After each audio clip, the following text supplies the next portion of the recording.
Welcome to Quiet Voice podcast channel. Tonight we step into a medieval winter camp where the sky looks like dull pewter. The wind keeps poking your ears like it has a personal grudge, and the snow under your boots squeaks with that confident little crunch that says, yes, it is absolutely colder than it needs to be. You stand there with your breath billowing out in soft clouds, watching it drift away like your enthusiasm. Somewhere nearby, a man coughs in the exact tone of someone who has eaten nothing but smoke and stubbornness for 3 days, and you realise something important right away. If you are hoping for a neat row of cosy tents, you probably won't survive this, emotionally at least. So, before you get comfortable, take a moment to like the video and subscribe, but only if you genuinely enjoy what I do here. And while you're settling in, post your location and your local time in the comments. Now, dim the lights. Maybe turn on a fan for that soft background hum, and let's ease into tonight's journey together. You are in a camp that barely deserves the word. It is not a little village of canvas roofs and tidy lanes. It is a temporary knot of people, animals, carts, weapons, and wet wood that refuses to burn properly. The first sensation is the sound. Leather creaks, harness rings, clink. Someone is trying to split kindling with a sword because logic has frozen solid. The second sensation is smell.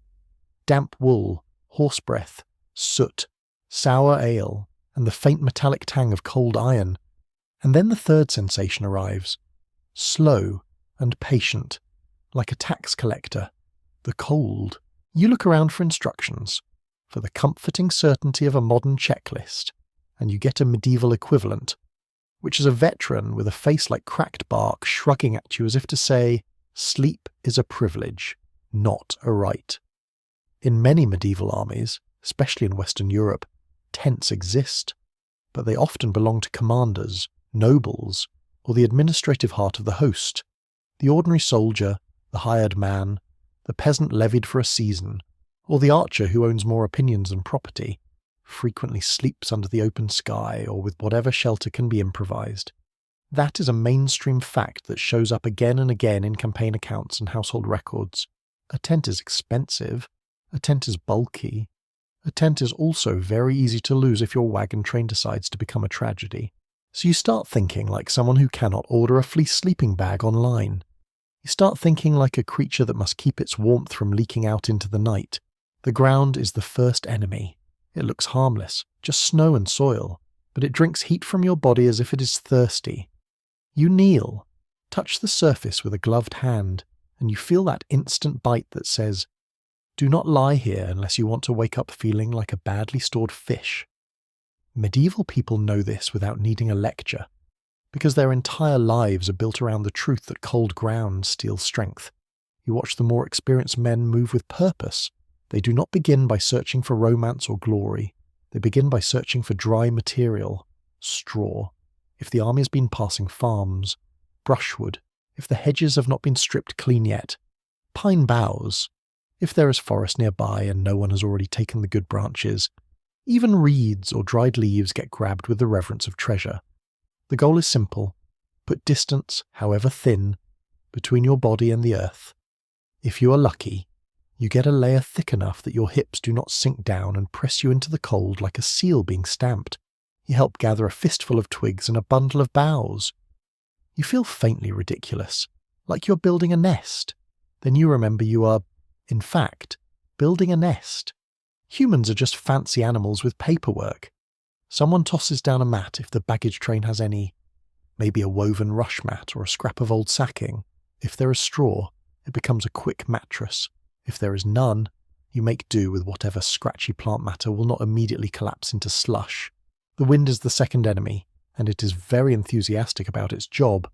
You notice how the camp chooses its shape. Men cluster behind carts. They tuck themselves against low ridges. They use a bank, a wall, a ditch, anything that can break the flow of air. A few soldiers prop shields at an angle to make a barrier, not because it is elegant, but because it is available. It is the kind of engineering that runs on desperation and spare rope. A veteran points out a spot where snow has drifted into a shallow mound, and you see him stamp it down, scoop it out, and carve a hollow. It is not a snow castle. It is not adorable. It is a pocket of still air. Snow, oddly enough, can insulate when it is packed, because it traps air. That trapped air warms slightly from your body heat and stays near you if the wind cannot steal it. This is the sort of trick that feels like cheating. And in winter, cheating is called survival. Historians still argue whether these snow hollows and quick dugouts are common in all medieval European campaigns, or mostly appear in regions where people already live with deep snow as a normal condition. The evidence is uneven. Chroniclers love to describe suffering, but they are less reliable when it comes to the boring mechanics of where someone put their boots at night. Still, the logic is plain, and people tend to reinvent logic when their teeth will not stop chattering. Now you look at clothing in a new way. You're not changing into pyjamas. You're deciding how to keep heat without sweating. Wool is king here, because it keeps some warmth even when damp. Many soldiers sleep in their clothes, especially if they expect alarms, raids, or the sudden need to stumble upright and pretend to be brave. A cloak becomes a blanket. A hood becomes a small, precious wall around your ears. If you have mittens, you treat them like royal jewellery. If you do not, you tuck your hands into armpits like a person auditioning to be a statue. Someone near you mutters that the worst thing is getting too warm. You almost laugh because that sounds like a rich person problem, but he is right. Sweat chills.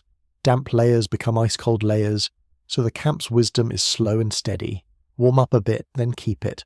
Do not overheat, do not strip down. Do not create moisture you cannot dry.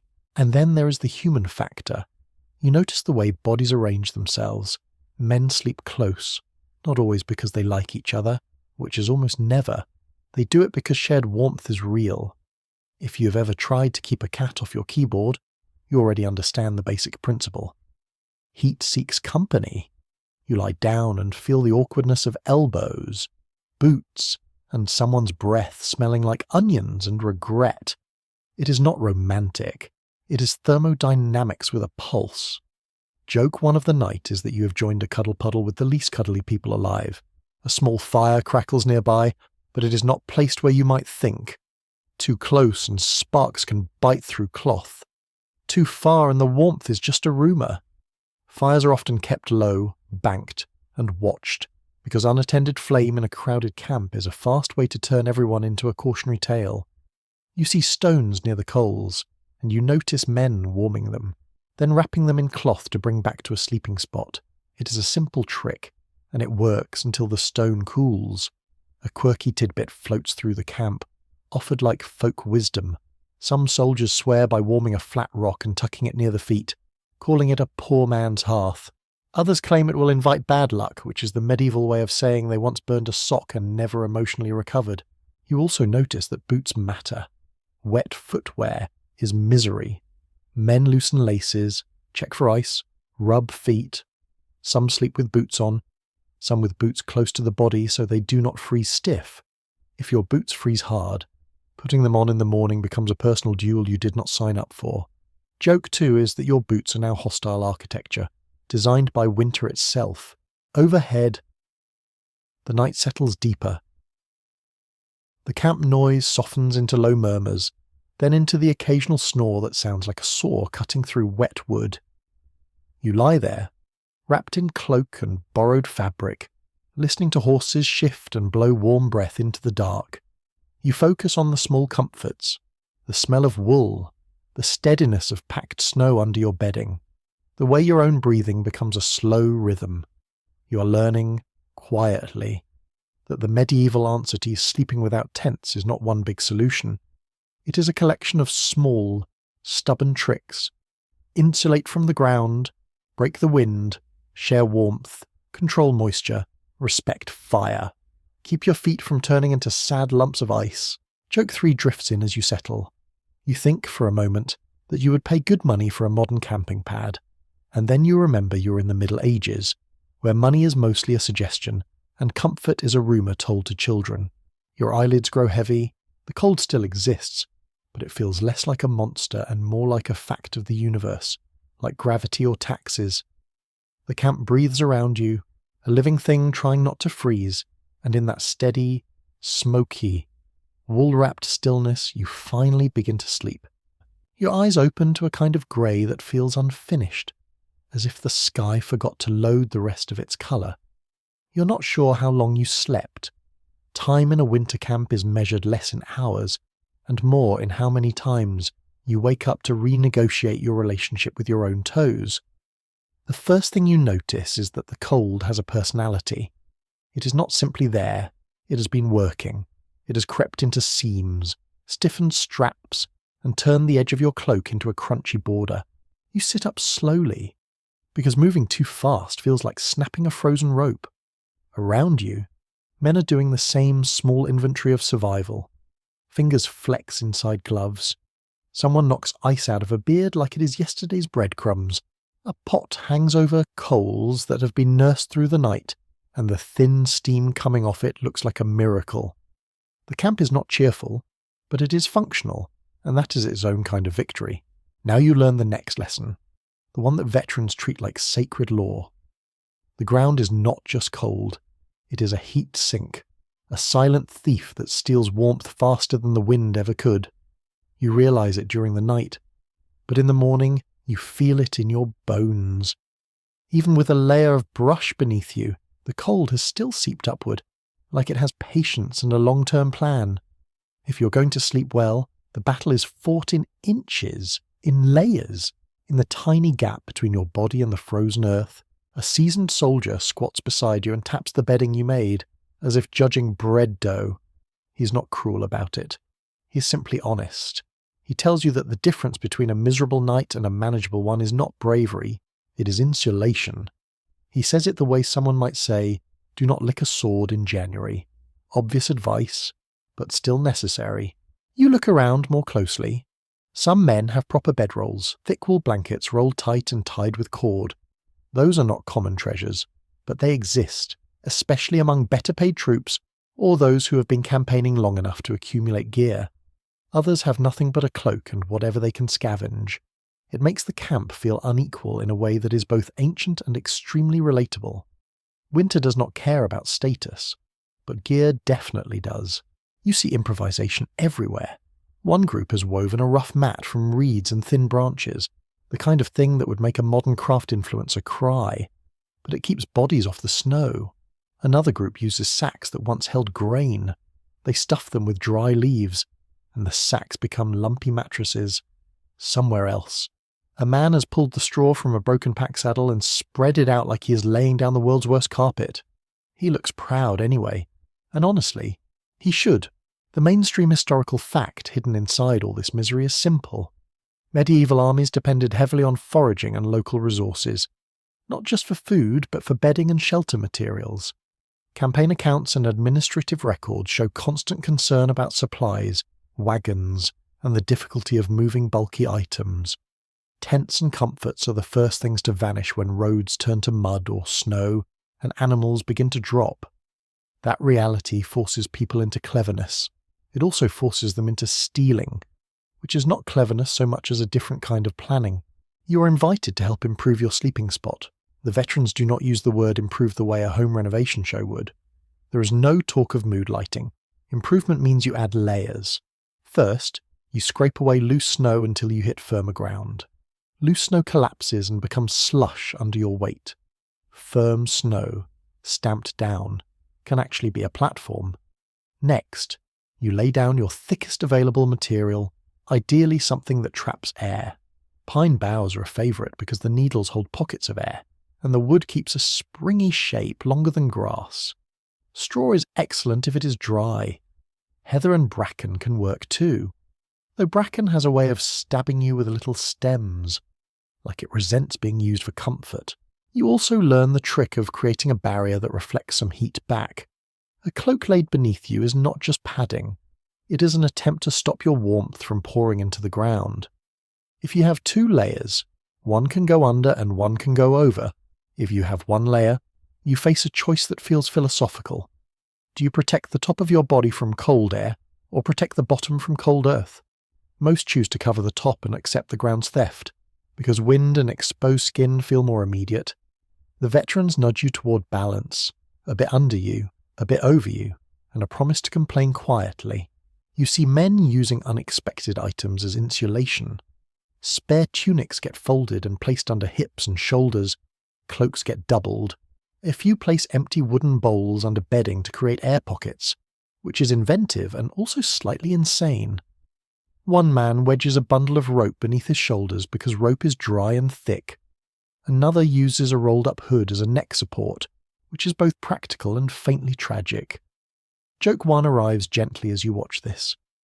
You think you have entered the world's coldest bedding store, where the only aisle is labelled anything not frozen. The camp also teaches you about cold air movement. Even if you cannot build a shelter, you can shape the space around your body. People place bedding so it sits behind a cartwheel, beside a low embankment, or near stacked bundles. The goal is to avoid direct airflow across the sleeping spot. Wind strips away the thin, warm layer around your body. Still air lets that warmth linger. That is why a shallow hollow, even a slight depression, matters. It is not about digging a bunker.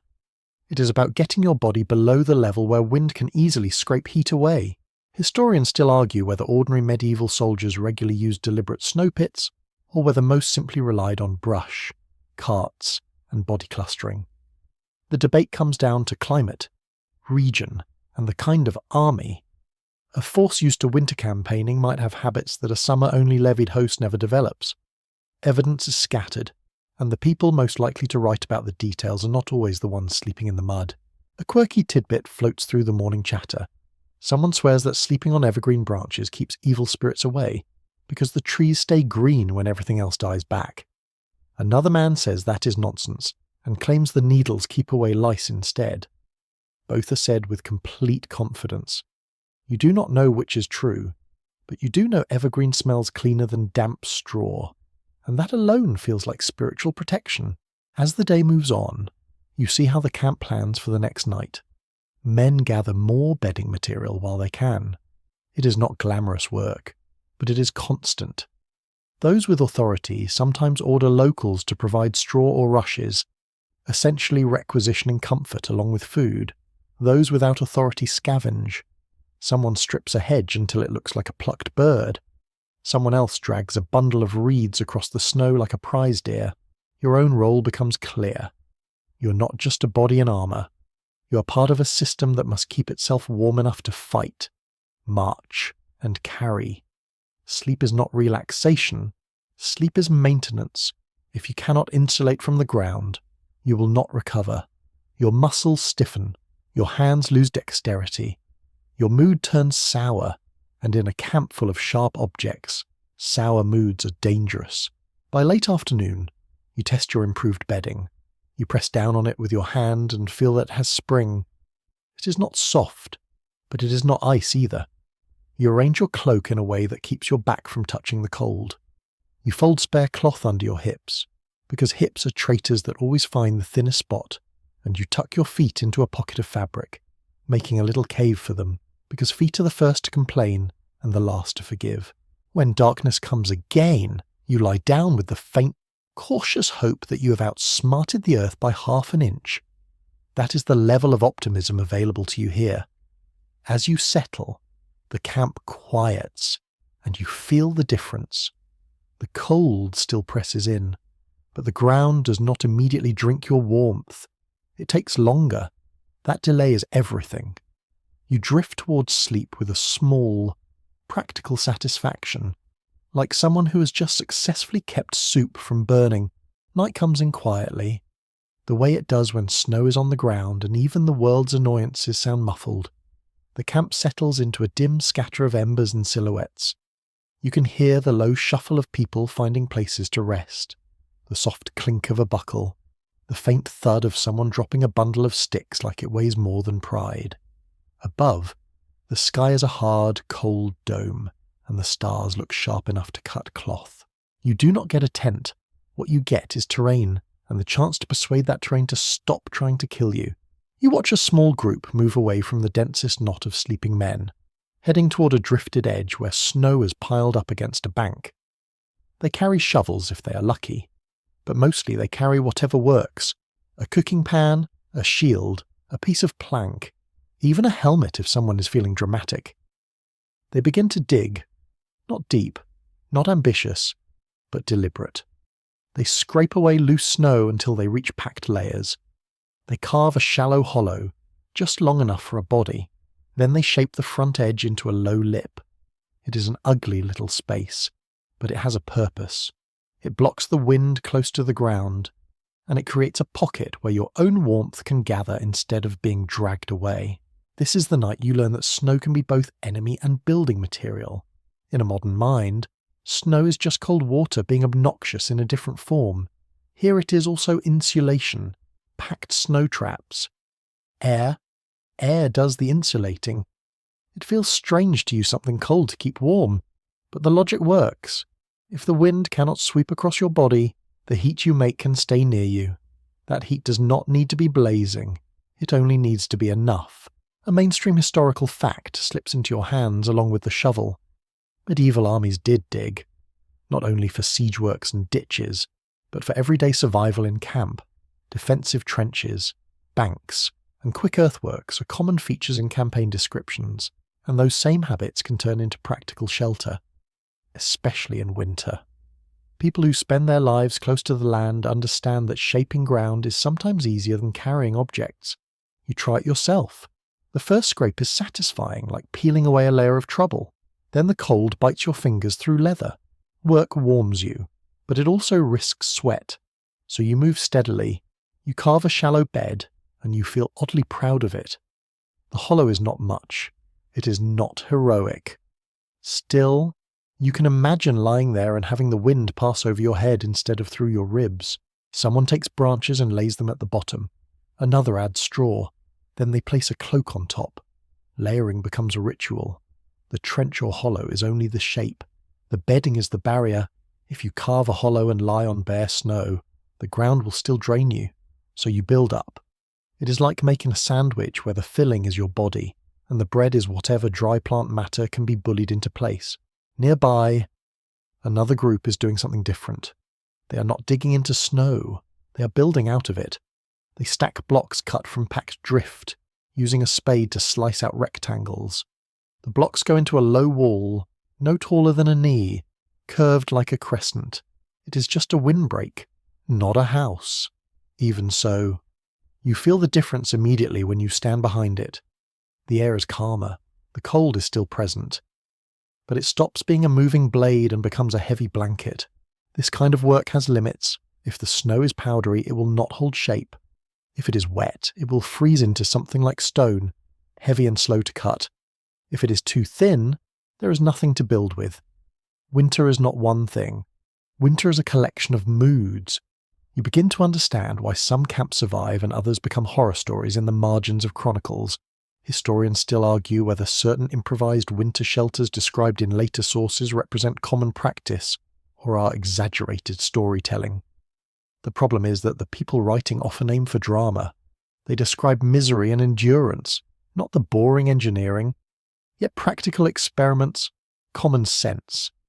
And the fact that humans do not like dying suggests that at least some form of digging and windbreaking happens whenever conditions allow. You move with a few others toward a slight rise where the wind is stronger. An older man shakes his head and points to a dip behind the rise. He chooses the low ground. You almost argue, thinking low ground means colder.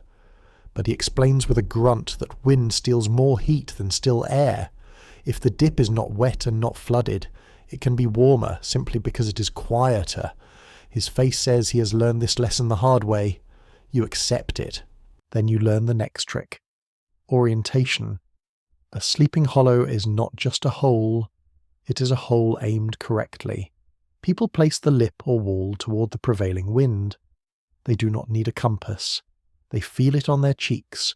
They listen to it in the trees. They watch smoke drift from the fires. In winter, smoke is a weather report. If the smoke lies low, the air is heavy and cold. If it rises cleanly, you might have a night that feels almost humane. Joke one sneaks in as you watch the smoke. You think, imagine checking the weather by staring at smoke and whispering, "This seems ominous." Some soldiers go further. They make a trench long enough for 2 or 3 bodies, then lie shoulder to shoulder. It is not a friendly arrangement. It is a heat management strategy. Bodies warm the air, the trench holds the air. The wind passes over. It works. The price is intimacy you did not request and snoring that feels like a siege engine. You hear one man complain that he would rather face an enemy charge than share a trench with a certain companion. The companion replies that the enemy charge would have better manners. You're offered a spot in a hollow that has been carved near a cart. The cart itself forms a barrier. Someone has leaned poles against its side, then draped cloth and brush over them, making a slanted roof. It is not a tent. It is a suggestion of a roof. It sheds some wind, catches some snow, and creates a darker pocket that feels oddly private. The cloth is a patchwork of whatever could be spared, a torn sack, a strip of old canvas, a piece of rough wool. You smell it and get a mixture of grain dust, sweat, and smoke, which is the medieval equivalent of a scented candle called campaign life. This is where the quirky tidbit arrives, passed around like a secret. One man insists that if you sleep in a trench, you must never exhale directly into your bedding, because your breath will dampen the fibres and make them freeze. He demonstrates by breathing into a sleeve and showing the tiny crystals forming. It is half science, half superstition, but the observation is real. Moisture is dangerous, so people learn to angle their faces to keep their breath from soaking cloth. It is the kind of small adjustment that feels absurd until you realize it might save your fingers. You settle into the hollow. Your bedding is layered. Your cloak wraps around you like a tired promise. You tuck spare cloth around your feet, and you keep your head slightly raised so your breath drifts away. The wind skims over the lip of snow and cartwood.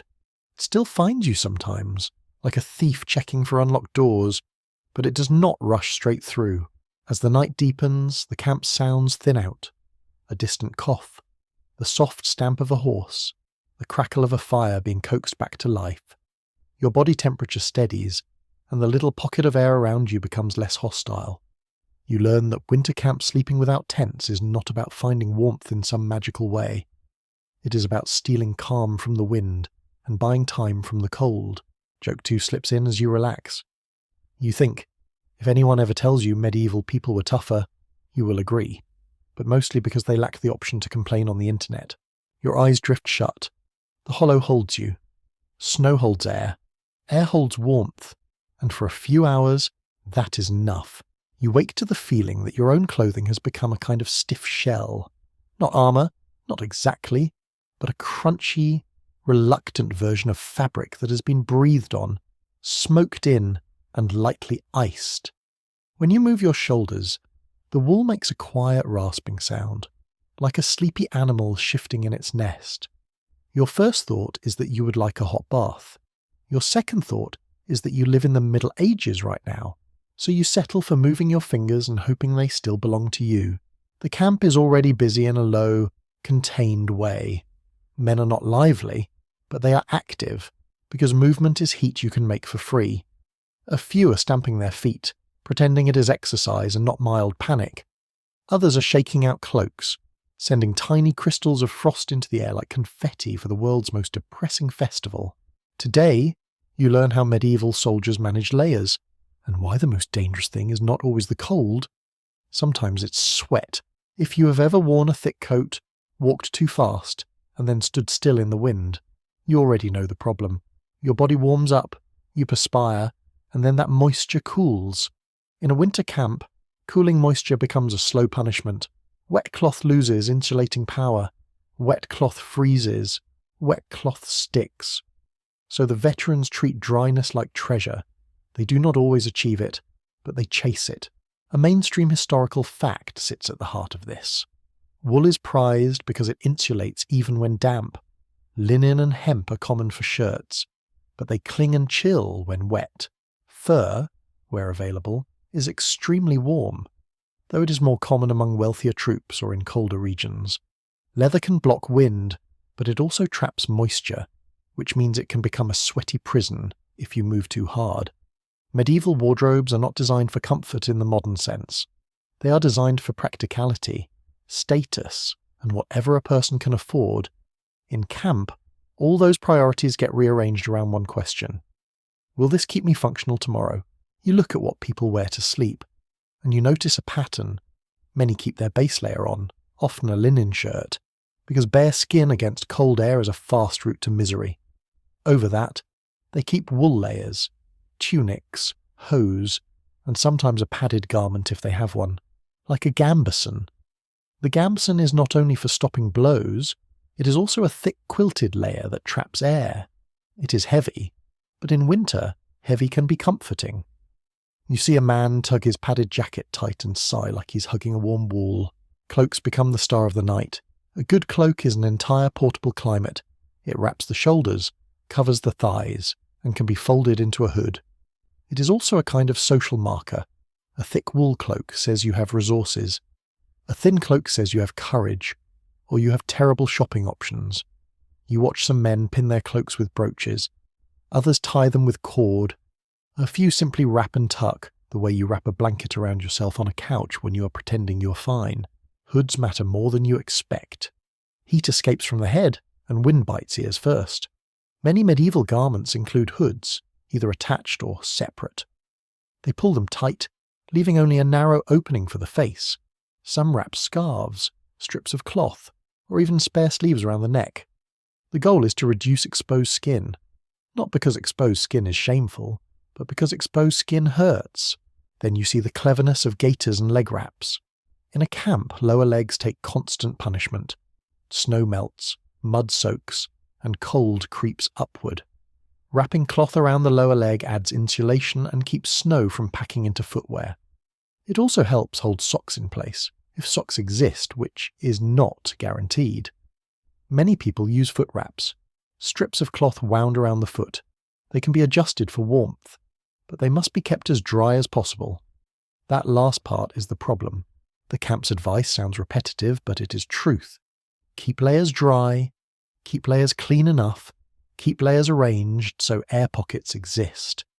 Tight clothing compresses insulation. Looser layers trap air, but too loose and wind sneaks in. So you learn a balance, a practical compromise between being wrapped like a parcel and being sealed like a jar. Historians still argue whether soldiers commonly slept in full armour during winter campaigning.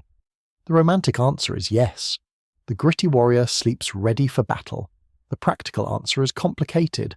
Mail and plate conduct cold. Metal pulls heat away. Sleeping in armour is possible in emergencies or when fear is high, but it is uncomfortable and can increase risk of chilling if moisture builds.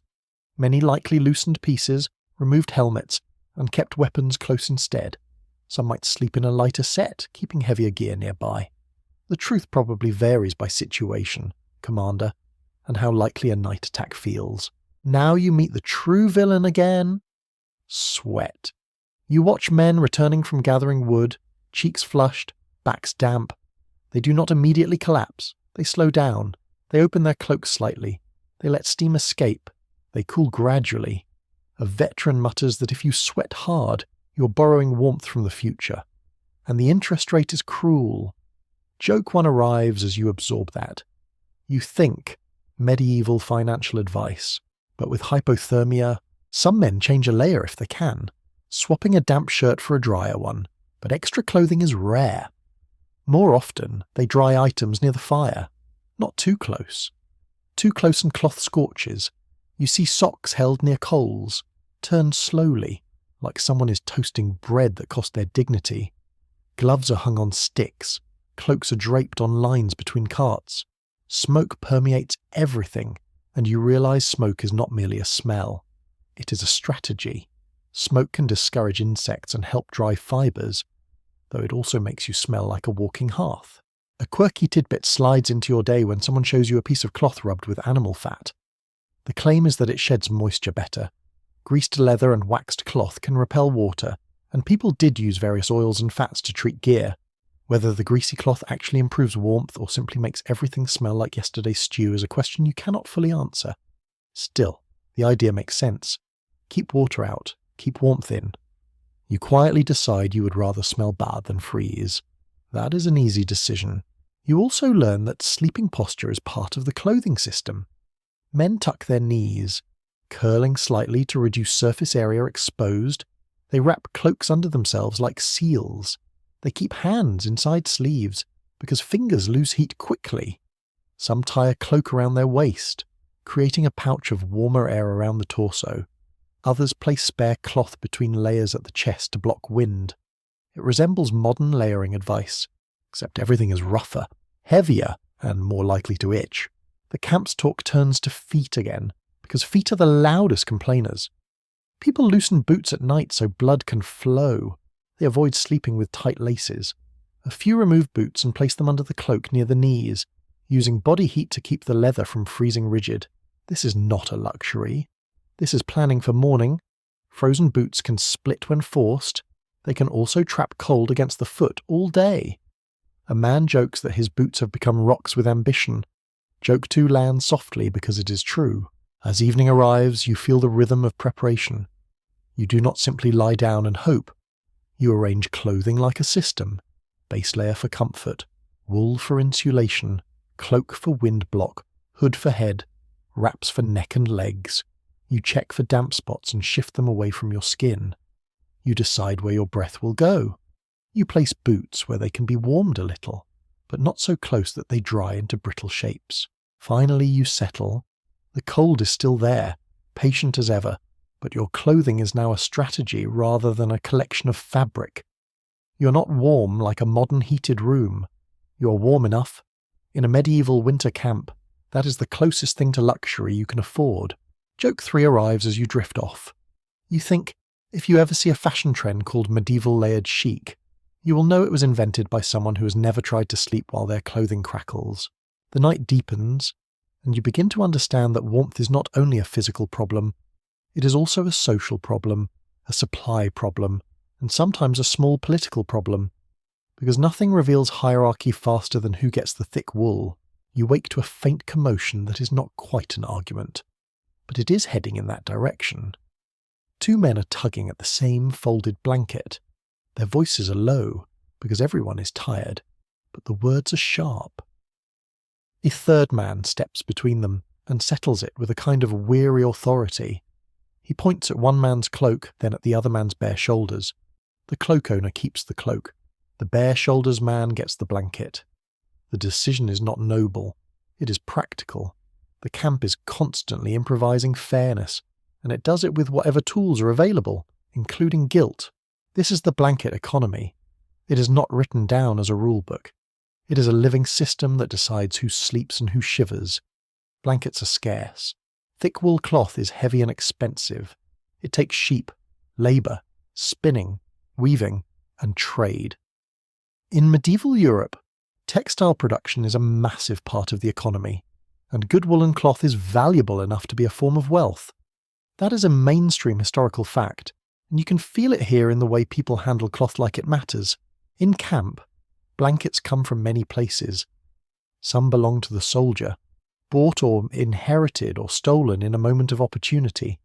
Some are issued, especially for better organised forces, but issuance is uneven and often reserved for those considered essential. Some are taken as loot, folded up from homes and carried away like portable comfort. Some are shared by a mess group, the small cluster of men who cook together and look after each other because nobody else will. You sit near a fire and watch the sorting of cloth like it is a ritual.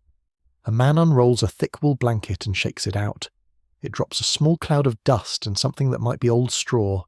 Nobody comments. Another man holds up a thinner piece of cloth, possibly a worn coverlet, and offers to trade for food. The exchange is quick. Food becomes warmth. Warmth becomes sleep. Sleep becomes the ability to march.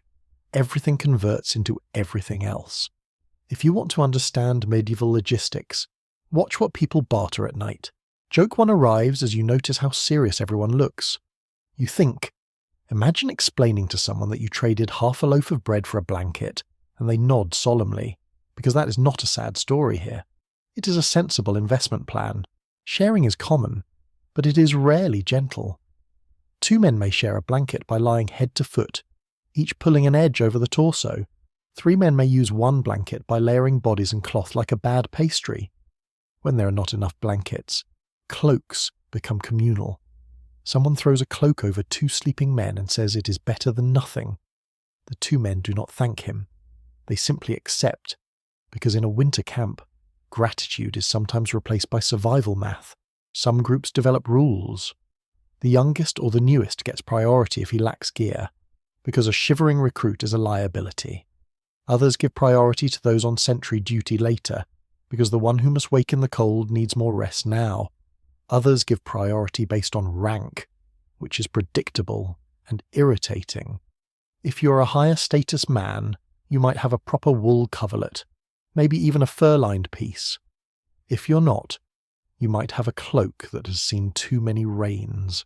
Historians still argue how often medieval armies had organised systems for distributing winter gear versus relying on personal equipment and local requisition. Some forces, especially late medieval or state-supported armies, show signs of more structure.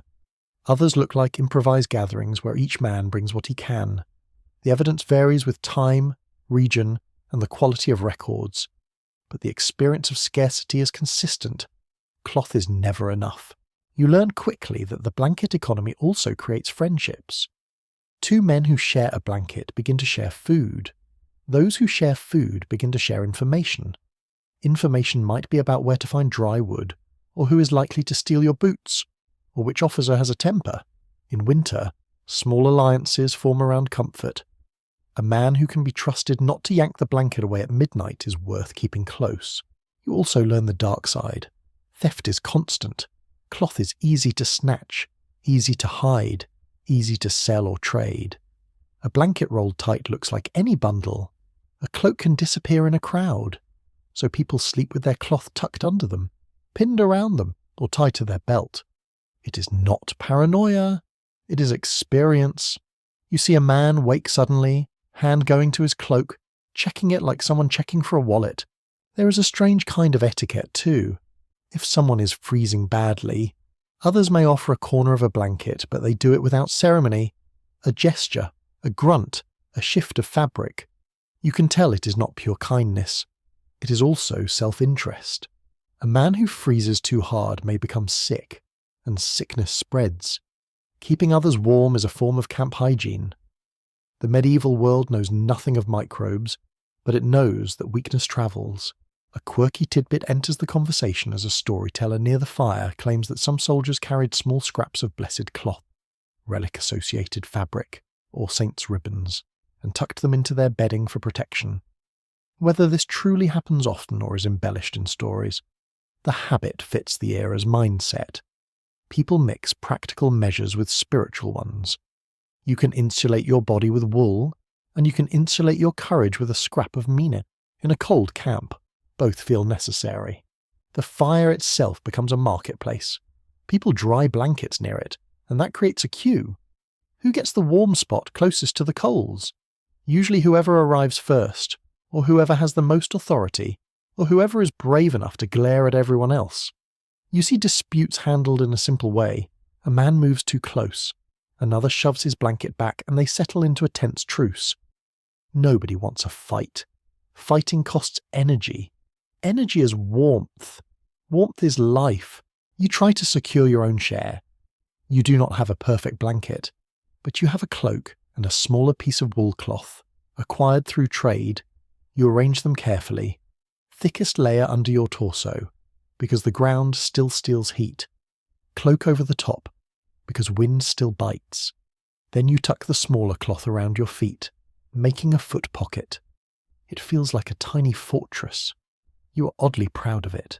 You notice that some men sleep in shifts under the same blanket. One comes back from watch, slides in, and another rises, pulling on boots and leaving a warm spot behind. The blanket retains heat for a while, and that heat is shared like a torch being passed. It is not romantic, it is efficient. It also means the blanket never fully cools, which makes it more valuable than it looks.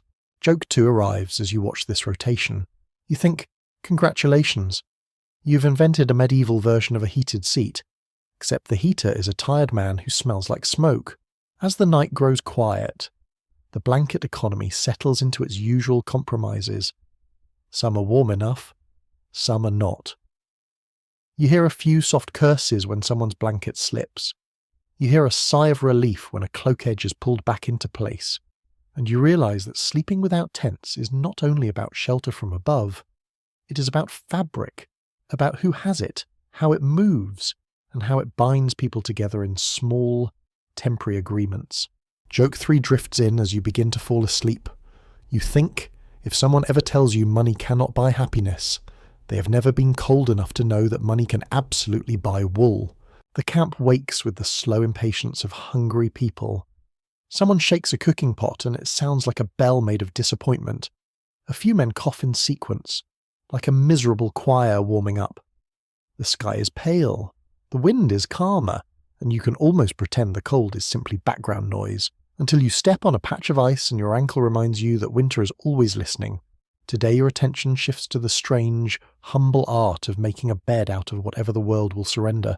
Not a bed with a frame, not a bed with sheets, but a bedroll, a sleeping nest, a portable layer of separation between you and the frozen ground.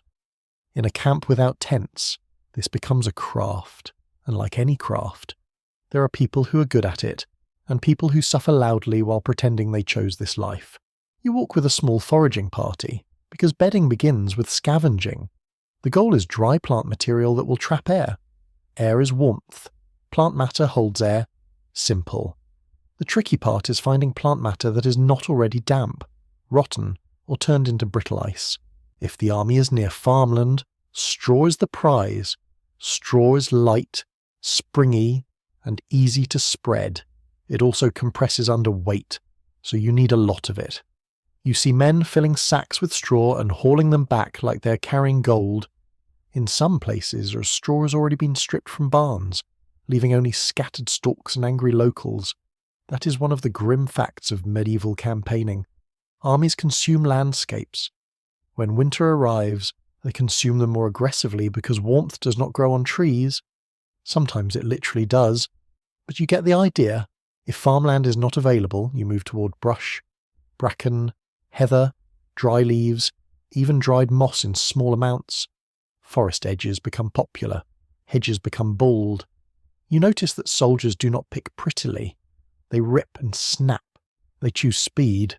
The result is bedding that works, but also scratches. You will not be dreaming of silk. You will be dreaming of not freezing. A mainstream historical fact shows itself in the tools and materials. Many medieval soldiers carry simple items that double as camp gear: a knife for cutting brush, a small axe for wood, rope for bundling. Even a cloak can serve as a sack in a pinch. The line between personal equipment and camp equipment is thin. You use what you have, and you use it hard. You gather pine boughs because evergreen trees are generous in winter. The branches are flexible, and the needles hold air. They also create a cushion that stays springy longer than flattened grass. You learn how to layer them. Thick ends are lined in one direction, tips in another, like shingling a roof. That way the needles overlap and the bed holds together instead of becoming a scattered mess the moment you roll over. Someone demonstrates, and you nod like you have just been taught advanced architecture. The other lesson is thickness. A thin layer is decoration. A thick layer is insulation. Veterans aim for a bed deep enough that your hip bones do not touch earth when you lie down. If you can feel the ground through the bedding is lying to you. You spread boughs until it feels like a low mattress. You step on it and it springs back slightly. You feel a small surge of pride that has nothing to do with warfare and everything to do with being less miserable. Now you see bedrolls. A real bedroll, for those who have them, is a blanket or thick cloth rolled around spare clothing and tied with cord. It keeps fabric clean and compact. It can be slung over a shoulder or strapped to a pack. Some soldiers add a waterproof layer on the outside, like treated leather or wax cloth to keep damp out. Those are not universal, but you see them among better equipped men. Others use a simple sack as a cover, which works until it tears. People also improvise mattresses with rush mats. Rushes are dried reeds woven together, common in many households for floors and bedding. In a campaign, a rush mat can be rolled and carried, though it is bulky. If a camp has access to local supplies, rush mats might appear. If not, someone might weave one on the spot, especially if the army has time and someone has the patience. You see a man weaving with fingers that look numb, and you want to applaud him, but you do not, because this is the Middle Ages and public applause feels suspicious.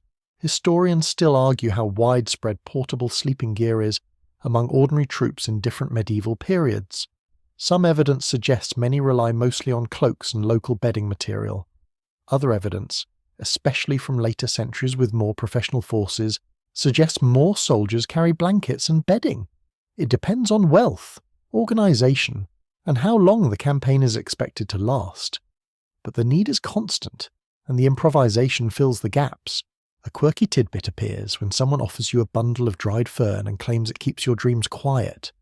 Another man laughs and says fern only keeps your back itchy. You try it anyway, because you would also try sleeping on a pile of polite suggestions at this point. Fern has a scent, faint and earthy. It does not feel magical, but it does feel less like wet straw. You decide that is good enough. If it calms dreams, great. If it does not, at least it is not snow. As afternoon fades, you watch men repair their bedrolls. They patch cloth with rough stitches. They tie new cords. They shake bedding to remove snow and insects. Even in winter, lice can survive in layers and seams, and a warm body is a comfortable home. People talk about lice in the same tone they talk about taxes. Unavoidable, infuriating, and always present. A man jokes that the only creatures thriving in winter are the lice, because they live indoors. Joke one lands softly as you imagine lice enjoying the warmth like tiny landlords. You also notice that bedding is placed strategically, not just for warmth, but for safety. People avoid sleeping in depressions where meltwater might collect. They avoid sleeping beneath heavy branches that might dump snow.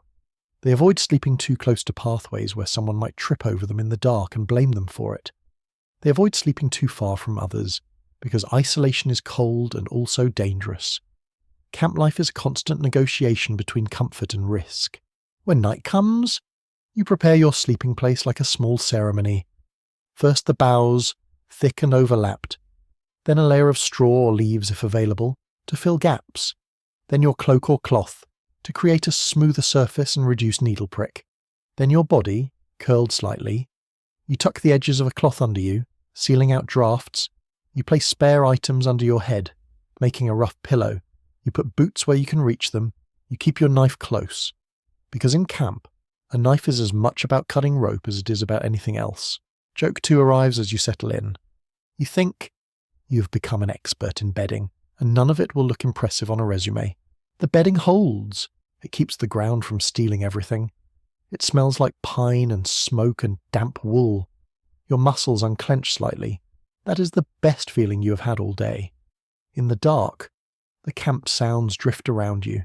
A distant murmur, a hoarse snort, the quiet crack of a branch. You breathe slowly, letting your warmth gather in the little pocket you have built. Joke 3 slips in as you fall asleep. You think, if comfort had a patron saint, it would be a pine tree, and you would absolutely light a candle in its honour. The cold settles into the camp like a heavy lid, and people respond the way creatures always respond when warmth is scarce. They move closer together. You notice it first in the small choices. Sleeping spots creep inward, away from open edges. Gaps between bodies shrink. Someone who swore he needed space yesterday is now quietly inching nearer to the nearest heat source, which is not the fire, but another breathing person. You find yourself looking at a cluster of men arranged on the ground like spilled grain. Cloaks overlap. Boots point in different directions. A few helmets sit nearby like metal bowls. It is not elegant, but it is clearly deliberate. Heat is being shared, not romantically, not politely, but practically, like passing a tool along a line. A veteran gestures you over with 2 fingers. He does not make a speech. He simply makes room. You slide into the edge of the group and immediately feel the difference. The air around bodies is warmer, less sharp. The wind still exists, but it has less space to bite into. The group acts like a living windbreak. The sensation is both comforting and faintly humiliating, because you realize you have become a medieval version of a huddled penguin. This is the ancient technique of sleeping in piles. Sometimes it is called sleeping close, sometimes just sleeping together. And it is common across cold environments for the simplest reason. Humans radiate heat. When you reduce exposed surface area and trap warm air between bodies and blankets, you can maintain a livable temperature longer. It is not a mystery, it is physics. Wearing a wool hood, A mainstream historical fact sits behind this behaviour. Medieval soldiers often organised themselves in small units for cooking and living, sometimes called messes or comradeships depending on region and period. These groups share food, chores, and in hard conditions, sleeping arrangements. The social unit is not only about morale, it is also about survival logistics. When gear is unevenly distributed and shelter is limited, the group becomes the shelter. You learn quickly that a pile has rules, even when nobody admits there are rules. The first rule is that nobody wants the edge. The edge is where cold air sneaks in. The edge is where you wake up with one side warm and the other side feeling like it has been left outside to chill. People angle for the middle the way people angle for the best seat near a heater. The second rule is that rank can override comfort, but only up to a point. A noble might insist on space, but if he is sleeping among common men, he also wants warmth. Winter makes everyone negotiable. You notice how bodies arrange by habit. Broad shoulders often end up as the outer barrier. Smaller men tuck inside. Someone who has a thick cloak becomes a kind of anchor, because cloth that covers multiple bodies traps more air. There is also a quiet etiquette about weapons. Swords and polearms are placed close enough to reach, but not so close that someone rolls onto a blade in the dark. A spear shaft laid behind the group can act like a fence, keeping bedding from sliding. It is a small piece of improvisation that feels strangely clever. Then the sleeping begins, and you discover the real cost of shared warmth. People move, people twitch, people snore with astonishing confidence. An elbow appears in your ribs, a boot nudges your shin. Someone mumbles in his sleep as if he's negotiating with a loaf of bread. Joke 1 arrives quietly as you settle your cloak. You think you have joined an exclusive club, and the membership benefits are warmth and surprise bruises. Breathing becomes part of the system too. In a pile, air can grow damp. Breath carries moisture, and moisture steals warmth. The group's warmth is real, but it also increases humidity in the little pocket of trapped air. Some men keep their faces angled away from shared blankets so their breath does not soak fabric. Others pull a cloth over the mouth, which warms inhaled air slightly, though it can become damp quickly. You become aware of the rhythm of the group, a blend of exhalations and fabric shifts, like a slow animal breathing. Historians still argue whether these close sleeping arrangements are more often chosen for warmth, for security, or for both equally. One view suggests that clustering mainly protects against night raids and theft, creating a tight zone where strangers cannot easily slip in. Another view emphasizes thermal necessity, especially in deep winter when exposure can kill. The reality is likely a mixture. Safety and warmth are hard to separate when darkness and cold arrive together.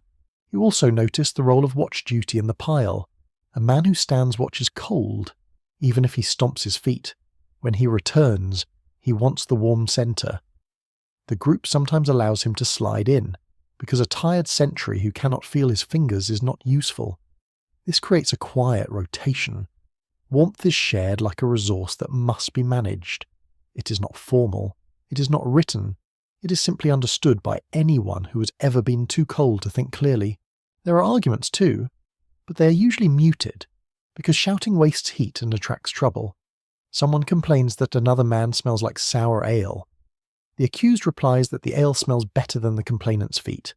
The dispute ends there because nobody wants to escalate into a wrestling match on frozen ground. Joke 2 slips in as you listen. You think, conflict resolution is easier when everyone is too tired to be dramatic. The pile also reveals the camp's hidden hierarchy of gear. A man with a fur-lined cap is treated like a portable heater. People drift near him. A man with a thick quilted coat becomes a desirable neighbour. Someone with 2 blankets becomes a target for friendship, bargaining, or petty resentment. You see how quickly people learn each other's resources, as if warmth has its own gossip network. A quirky tidbit circulates in a half-whisper while the fire dies lower. Some soldiers claim that sleeping close helps prevent nightmares, because a person can sense others nearby and feels less alone in the dark. Others claim the opposite, that shared sleeping causes strange dreams, because you hear other people's murmurs and your mind tries to turn them into stories. You do not know which is true. You only know that the sound of breathing around you creates a steady background, and steady backgrounds can lull the mind. Your thoughts slow. The night feels less vast. There is also the matter of dignity, which is a fragile thing in winter. People accept closeness that would be unthinkable in warmer seasons. They do it without commentary, because commenting would acknowledge vulnerability. You learn to keep your movements small, to shift gently, to avoid stepping on fingers. You learn the delicate art of turning over without unfolding the whole group like a badly packed bundle. It is almost funny, the way grown men become careful and quiet for the sake of not losing shared warmth. The cold presses in at the edges of the pile, testing for gaps. You tuck your cloak tighter and feel the warmth of a neighbour's shoulder through layers of wool. It is not cosy in a modern sense. It is more like a truce with nature. Your body gradually stops shivering, your jaw unclenches and your breathing slows. The pile works. Someone's snore ramps up into a sound that resembles a saw gnawing through a wet log. Nobody moves to stop it. Nobody has the energy. You decide it is simply part of the environment now, like wind. Joke 3 arrives as you let your eyes close. You think, if the enemy hears the snoring, they will assume the camp is guarded by a very large and irritated bear. Sleep comes in uneven waves. You drift. Wake slightly, drift again. Each time you wake, you feel the same truth. Warmth is not only what you wear or what you build. Warmth is also who you share space with, even when that space comes with elbows and questionable breath. In the dark, pressed among other bodies, you finally understand that the most reliable shelter in a tentless winter camp is a small human crowd refusing to let the cold have the last word. You come awake to the smell of smoke threaded through everything you own. It clings to wool. It settles into hair. It even seems to seep into the leather of your belt like it is trying to move in permanently. The air tastes dry and sooty. Nearby, a small fire is still alive. Not a roaring blaze, but a stubborn cluster of coals with a faint red heart. Someone is crouched close, feeding it thin twigs the way you feed crumbs to a nervous bird. Careful not to smother it. Careful not to let it flare. In a winter camp, fire is the closest thing you get to control. It is also the fastest way to create new problems. You watch men approach the fire with the quiet seriousness of people visiting a shrine. Hands extend, palms turn toward the heat, boots hover at the edge, a damp glove is held up and rotated slowly. Nobody rushes, because rushing is how you scorch cloth, burn skin, and start an argument. Fire makes warmth, but it also makes hunger, because the moment you feel heat you realise how cold you were. It is rude like that. A mainstream historical fact sits right in the coals. Medieval camps depend heavily on open fires for cooking, drying, light, and morale. Fire is not just comfort, it is logistics. It boils water, warms pottage, and lets people dry damp clothing that would otherwise freeze stiff. It also signals life in the dark, which can be reassuring for the people inside the camp and useful for enemies outside it. Every flame is a trade. You learn quickly that a campfire is rarely placed for romance. It is placed for function and safety. Fires are kept low, often in shallow pits or ringed with stones, because wind can scatter embers, dry grass and brush can catch, cloaks can spark and smoulder. A burning tent would be a disaster, but even without tents, a fire can still eat a camp, because it will happily climb into wagons, straw bundles, and anything else that contains air and bad decisions. The most experienced men build fires with patience. They gather wood in sizes, thin kindling, thicker sticks, then larger pieces if available. They shelter the flame from wind using shields, boards, or their own bodies. They keep a reserve of dry fuel tucked away under a cart or wrapped in cloth, because wet wood is a cruel joke. Someone mutters that wet wood is just smoke disguised as hope. Joke one lands softly because you have already tasted that truth. You notice the fire's shape changes the way heat behaves. A tall flame sends warmth upward, which looks dramatic but does little for feet and hands. A bed of coals radiates heat outward at ground level, which is what people need. So a good campfire becomes a glowing dish, not a torch. People rake coals outward, spread them slightly, and then pull them back together when the heat fades. It is a rhythm. Expand, warm, gather, preserve. Then you see how fire becomes a tool for sleep. Some soldiers position themselves not right beside the fire, but at a careful distance, using their bodies and blankets to catch warmth without risking sparks. A few create a simple reflector by propping a plank or a broad shield behind the fire, angled toward where people rest. The reflector bounces some heat back, making the fire more efficient. It is surprisingly clever. You can almost imagine a medieval engineer nodding approvingly, then immediately complaining about the cost. Others use heated stones. You watch a man select a flat rock and place it near the coals, not in the hottest centre, but close enough to warm through. Later he wraps it in cloth and carries it to his sleeping spot, placing it near his feet. The warmth is gentle, steady, and temporary, like a borrowed friend. There is a risk, though. If the stone is too hot, it can scorch fabric or burn skin. If the stone is damp, it can crack. People learn by watching, and sometimes by getting burned. The camp treats burns with a mix of sympathy and irritation, because a burned hand is a hand that cannot hold a weapon or split wood. Historians still argue how common deliberate heat management tricks like reflectors and heated stones are across different medieval armours. Some accounts hint at ingenuity, while others describe a more basic relationship with fire. The difference may come down to climate, experience, and whether a camp expects to stay put long enough for people to bother building anything smarter than a pile of sticks. The fire has a darker side, and you meet it in the smoke. When the wood is green or damp, smoke pours out thick and low, curling into eyes and throats. It makes people cough, and coughs spread through a camp like gossip. Smoke also coats cloth, and that soot can irritate skin. Yet people often accept smoke because it brings a strange benefit. It can drive away insects, even in cold weather when lice still cling to seams. That is a quirky tidbit you hear from a man who claims smoke is the only reason he is not being eaten alive by creatures the size of peas. He says it with complete sincerity, and you believe him, because his scratching seems personal. The camp also learns to use smoke as a signal without meaning to. Smoke tells you where the wind is going. It tells you whether the air is sinking and cold. It tells you whether the fire is starving or thriving. Smoke becomes a quiet weather oracle. A group watches the plume, then shifts their sleeping spots slightly, like chess pieces moved by instinct. Fire changes behaviour too. People gather around it for stories or for arguments, for quiet staring. The warmth pulls you into a circle. The circle creates community, and community creates rules. You do not step over another man's legs to reach the best spot. You do not dry your cloak so close that it blocks someone else's heat. You do not fling wet cloth near the flames and spray sparks. Some of these rules are spoken. Most are enforced by looks. You witness a small dispute when one man tries to push in closer, holding his boots out like offerings. Another man, already half asleep, snaps that boots can wait. The bootman replies that toes cannot. The argument ends when someone laughs and says the toes will be just as useless if the boots catch fire. Joke 2 arrives as you imagine explaining this to a modern person. You think, yes, your greatest luxury is arguing about boot placement, and honestly, that is still better than freezing quietly. As the night grows colder, the temptation is to make the fire bigger. People want bright flames.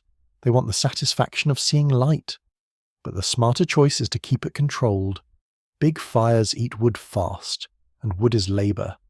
Big fires also announce the camp to anyone watching from a ridge. A commander might even order fires reduced for stealth. That order is unpopular, because stealth is easier when you can feel your fingers. The compromise is often a small fire per group, banked and tended, and sometimes a larger cooking fire kept under watch. You notice another method of fire management that feels almost gentle.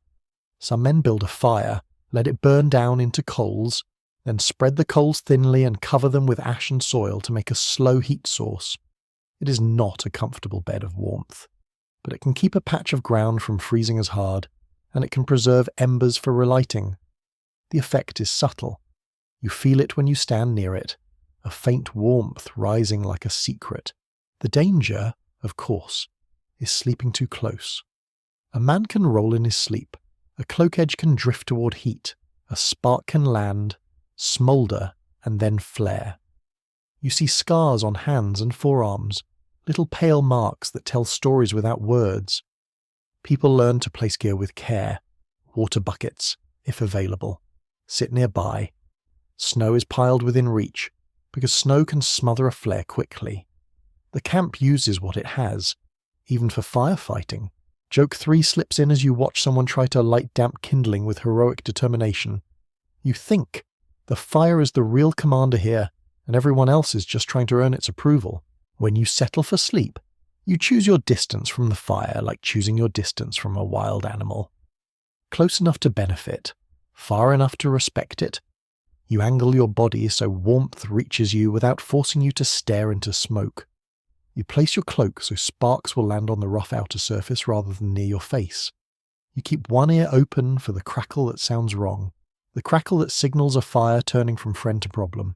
The coals glow, the smoke drifts, the camp quiets into breathing and occasional coughing. Heat pulses out in small waves, and you let those waves carry you towards sleep, aware that the fire is never simply comfort.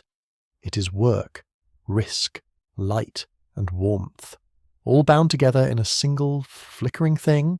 The camp at night is not truly asleep. It only pretends.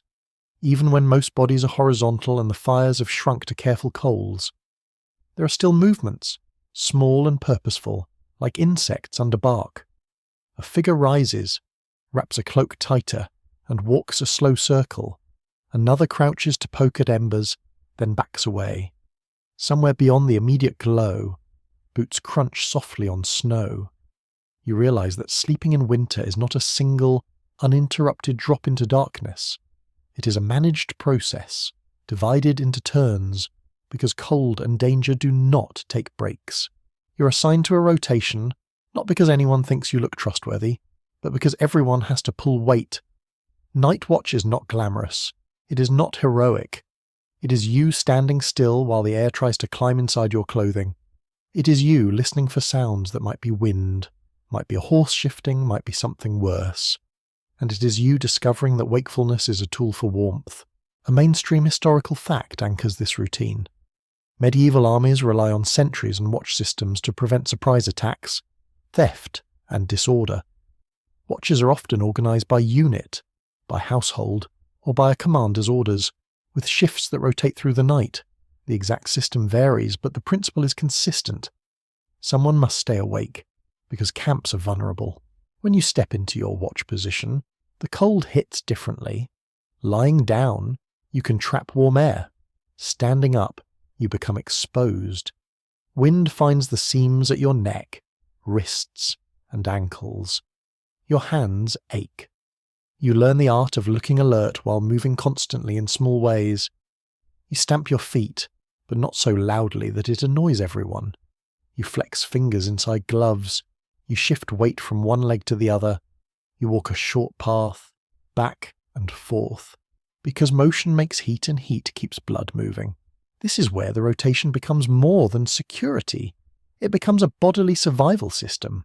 Those who stand watch are forced to move, and that movement can prevent chilling that might happen during long still sleep.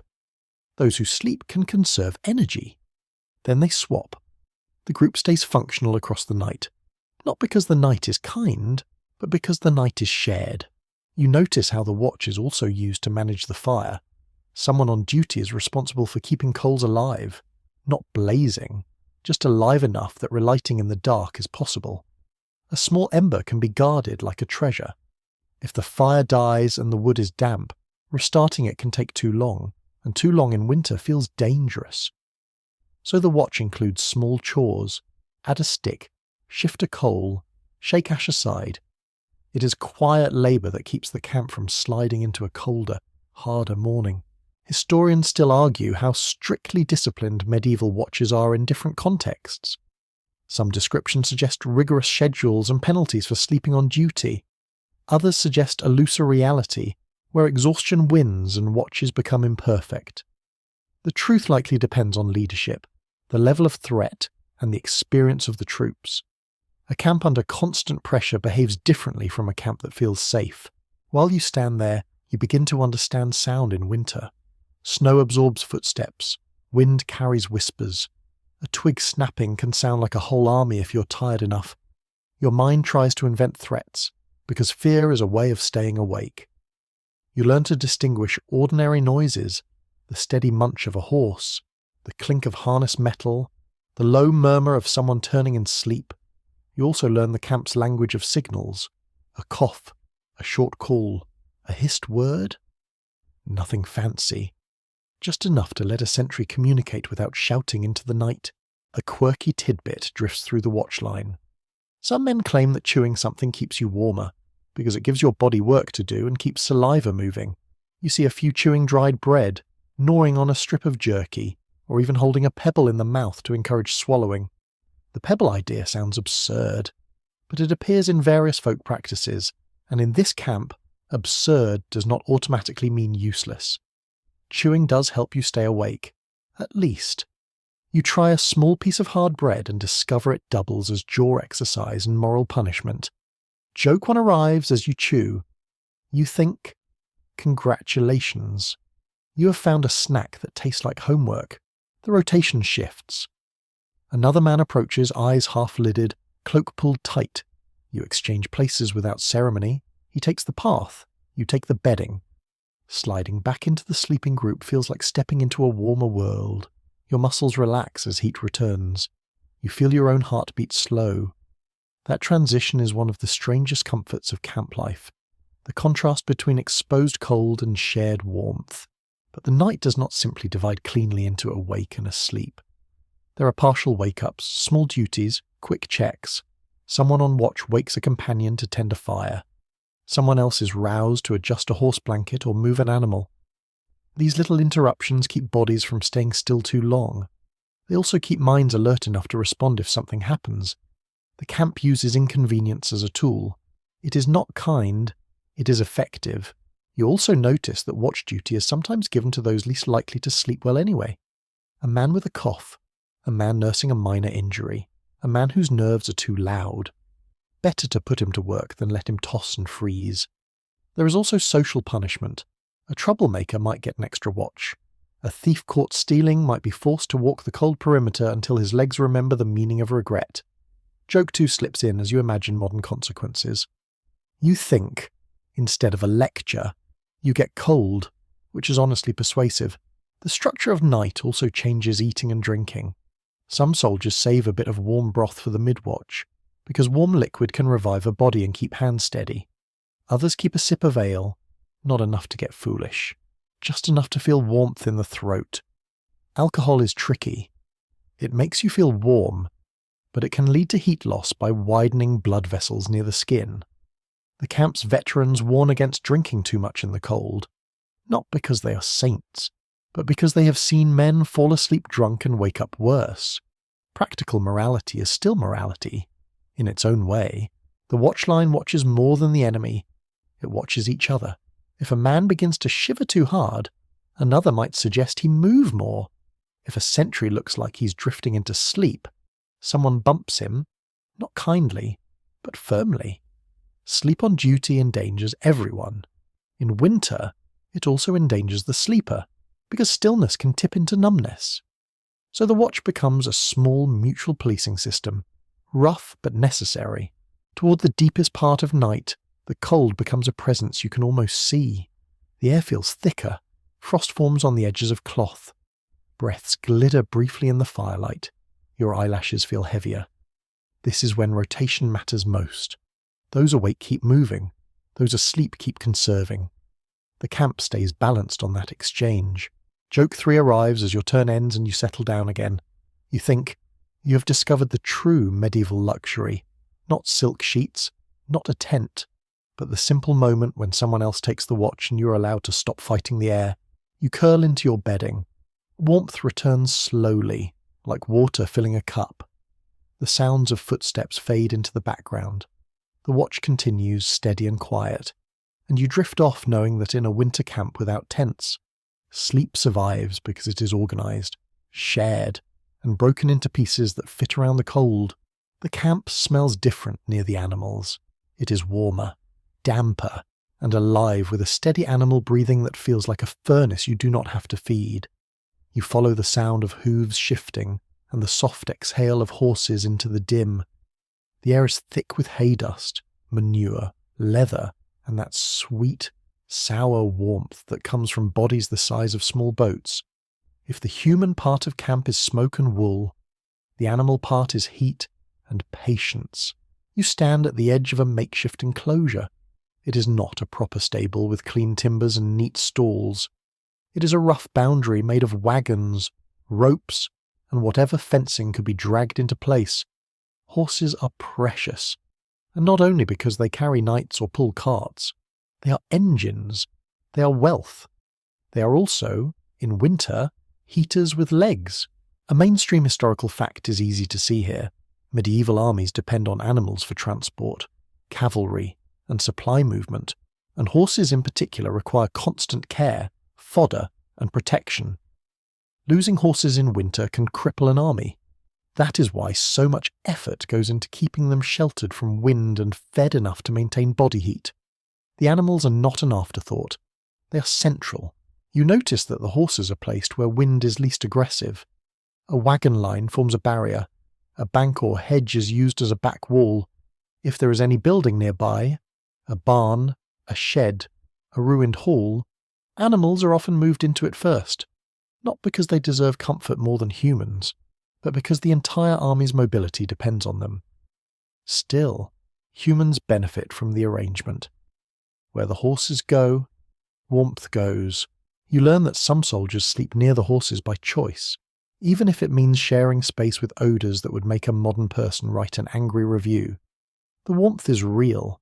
A horse's body radiates heat constantly. Stand close enough and you can feel it through your cloak. Lie down nearby and the air feels less sharp.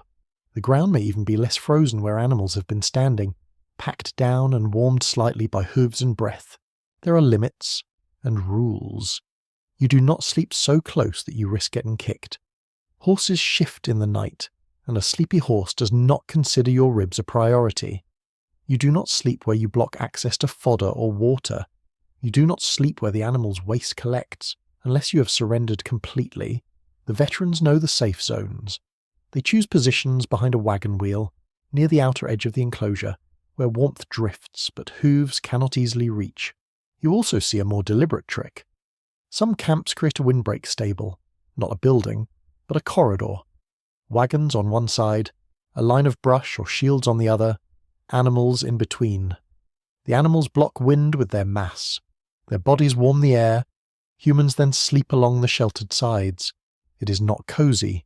It is not clean, but it is effective. You can feel the temperature difference with your cheeks, like stepping closer to a hearth. Historians still argue how common it is for medieval soldiers to sleep in close proximity to animals on campaign. Some accounts emphasize the separation between men and beasts, especially for higher status troops who would find the practice demeaning.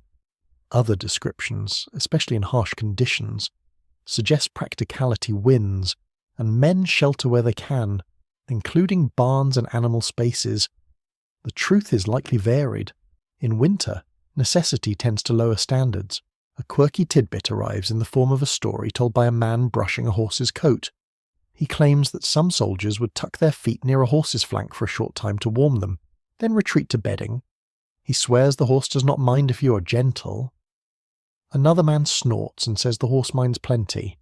It just cannot write complaints.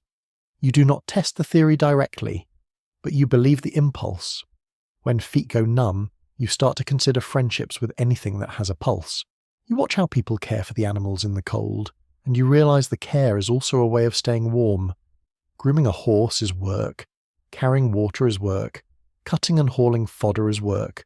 Work produces heat. So a soldier assigned to stable duty might be cold, less often than the soldier who stands still in the open. Stable duty is not glamorous, but it has perks. Your hands move, your shoulders move, and your body stays awake. Joke one arrives as you notice the stable worker's expressions. You think, in winter, even shoveling manure is a warm hobby. The animals also create a kind of microclimate. Their breath adds moisture to the air. Moisture can be unpleasant, but it also means the air feels less cutting. You see frost forming on the edges of horse blankets. You see steam rising from backs when a blanket is lifted. You hear the slow chew of hay, a sound that feels oddly calming, like a metronome. In the dark, That steady chewing suggests steadiness in general, and your mind likes that. There is risk too. Barn air can be thick. Too many bodies and too little ventilation can make breathing heavy. Smoke from nearby fires can drift in and hang low. If animals are crowded, they can become restless. A startled horse can set off a chain reaction of the movement, noise and chaos. So the camp balances. Warmth is tempting, but calm is necessary. You learn another practical detail. Horses need to be kept from sweating and then chilling, just like humans. If a horse is worked hard and then left wet in cold wind, it can fall ill. So blankets are used, rubbed down, adjusted. Straw is laid thick in animal areas to keep them off frozen ground. That straw also becomes a temptation for humans, because thick straw is exactly what you want under your own body. You see a man glance at the straw with a longing that is almost poetic. He does not take it, because the horses need it, and a horse without bedding becomes a horse that weakens, and then everyone suffers. Still, some straw gets traded informally. A stable hand might toss a bundle to a friend with a nod. A man might offer a piece of bread in exchange for a handful of hay. The economy of warmth extends into the animal space. Nothing is wasted. Everything is negotiated. Joke 2 arrives when you notice a soldier leaning against a horse as if it is a wall heater. The horse flicks an ear and stands there, patient and unimpressed. You think the horse has seen nights, battles, mud, and now it has to provide heating services too. You choose a sleeping spot near the outer edge of the enclosure, where the wagon line blocks the wind and the horse's warmth drifts outward. You keep a respectful distance from hooves. You place your bedding on packed ground that is slightly less icy. The air smells strong, but you decide smell is a small price. You wrap your cloak tighter and feel the difference almost immediately. The cold does not vanish. It simply steps back a little, as if annoyed that you have found a loophole. The night sounds here are different. Less coughing, more snorting, less crackling fire, more soft shifting of weight. The horses breathe, slow and steady, and that rhythm begins to smooth your thoughts. Your muscles loosen, your hands, tucked under cloth, feel less numb. You listen to the quiet chew of hay and the occasional stamp of a hoof. Joke 3 slips in as you drift towards sleep. You think, you have found the medieval equivalent of central heating, except it occasionally bites, kicks, and judges you with a large dark eye. Sleep comes easier in this warmer pocket of camp life. You settle into the animal warmth without romance, without illusion, simply grateful for heat that does not need constant feeding. Heat that comes from life itself holding its place against the winter. The wind shifts in the night, and it carries a new kind of cold, the kind that slides under your cloak and acts surprised to find you still alive. You sit up and feel the air tug at every loose edge of fabric.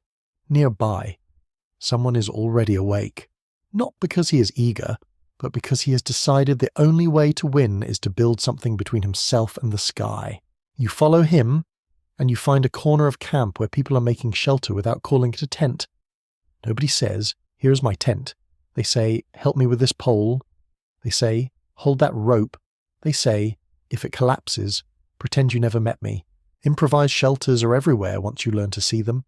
A cart becomes a wall, a wagon bed becomes a roof, a line of shields becomes a barrier, a pile of brush becomes a windbreak.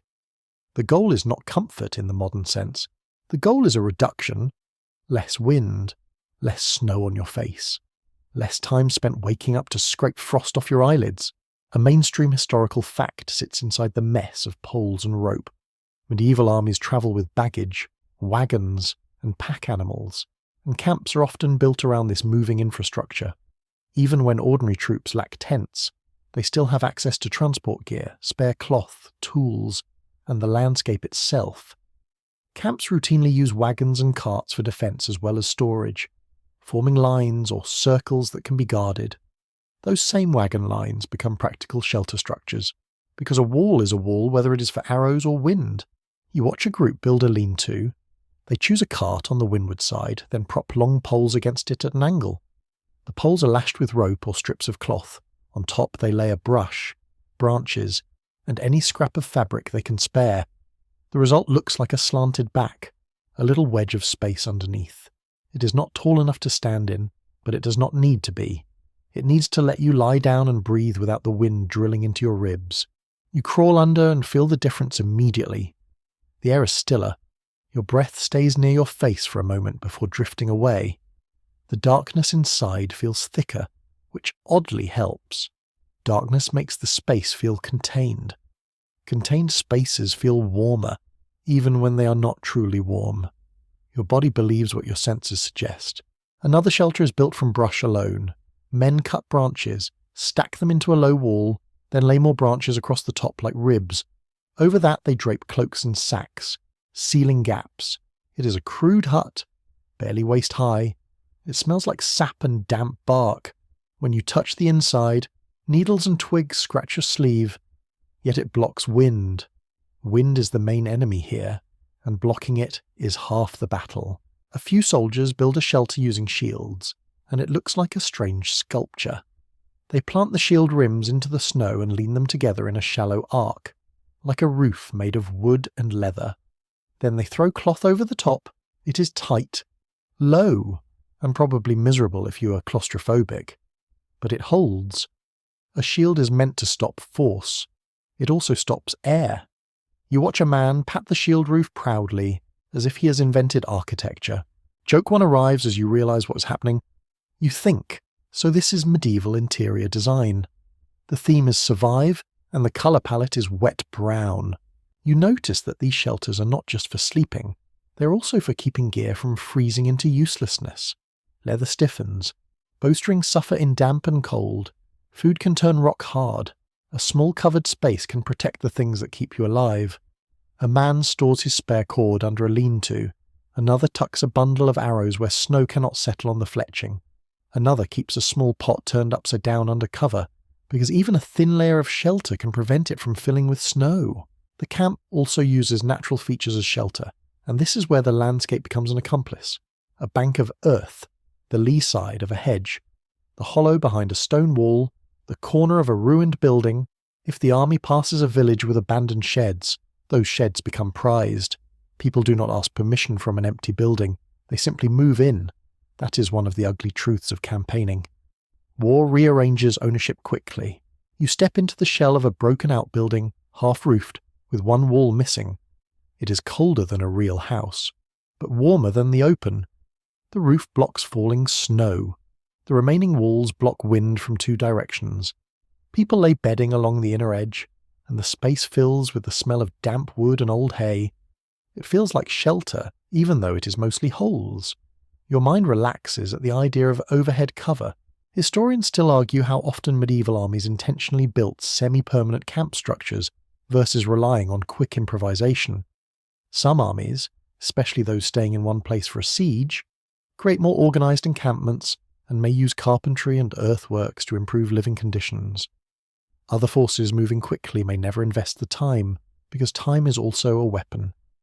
The evidence suggests a spectrum, and winter conditions can push a camp toward more buildings simply because exposure becomes intolerable. There is also a quiet debate inside the camp itself. Some prefer open sleeping, believing shelter traps smoke and damp. Others prefer cover, because wind is worse. You hear men argue over it in the way men argue over stew thickness. One says, under cover you wake up with wet cloth. Another says, in the open you wake up as a statue. Both have a point. The best shelters breathe a little, block wind a lot, and keep snow off. The problem is that the best shelter is rare, like a good haircut in a marching camp. A quirky tidbit appears in the form of a strange little trick. A man shows you how he uses a cloak to make a tiny personal awning. He ties one corner to a cart spoke, another corner to a short stake, and creates a slanted flap above his face. It is not big enough to cover his whole body. It is just enough to keep snow from falling directly into his mouth while he sleeps. He calls it his snow stopper, with an expression that suggests he's proud, and also aware it sounds ridiculous. You decide it is brilliant. Small advantages matter. Joke 2 lands as you imagine pitching this idea to a commander. You think, my lord, I request funding for the advanced awning program, and everyone nods solemnly. Shelters also become social spaces, and that brings new problems. If a lean-to fits 2 bodies, a third will try. If it fits 3, a fourth will appear like magic. People negotiate. They bargain. They trade a corner of shelter for a share of firewood.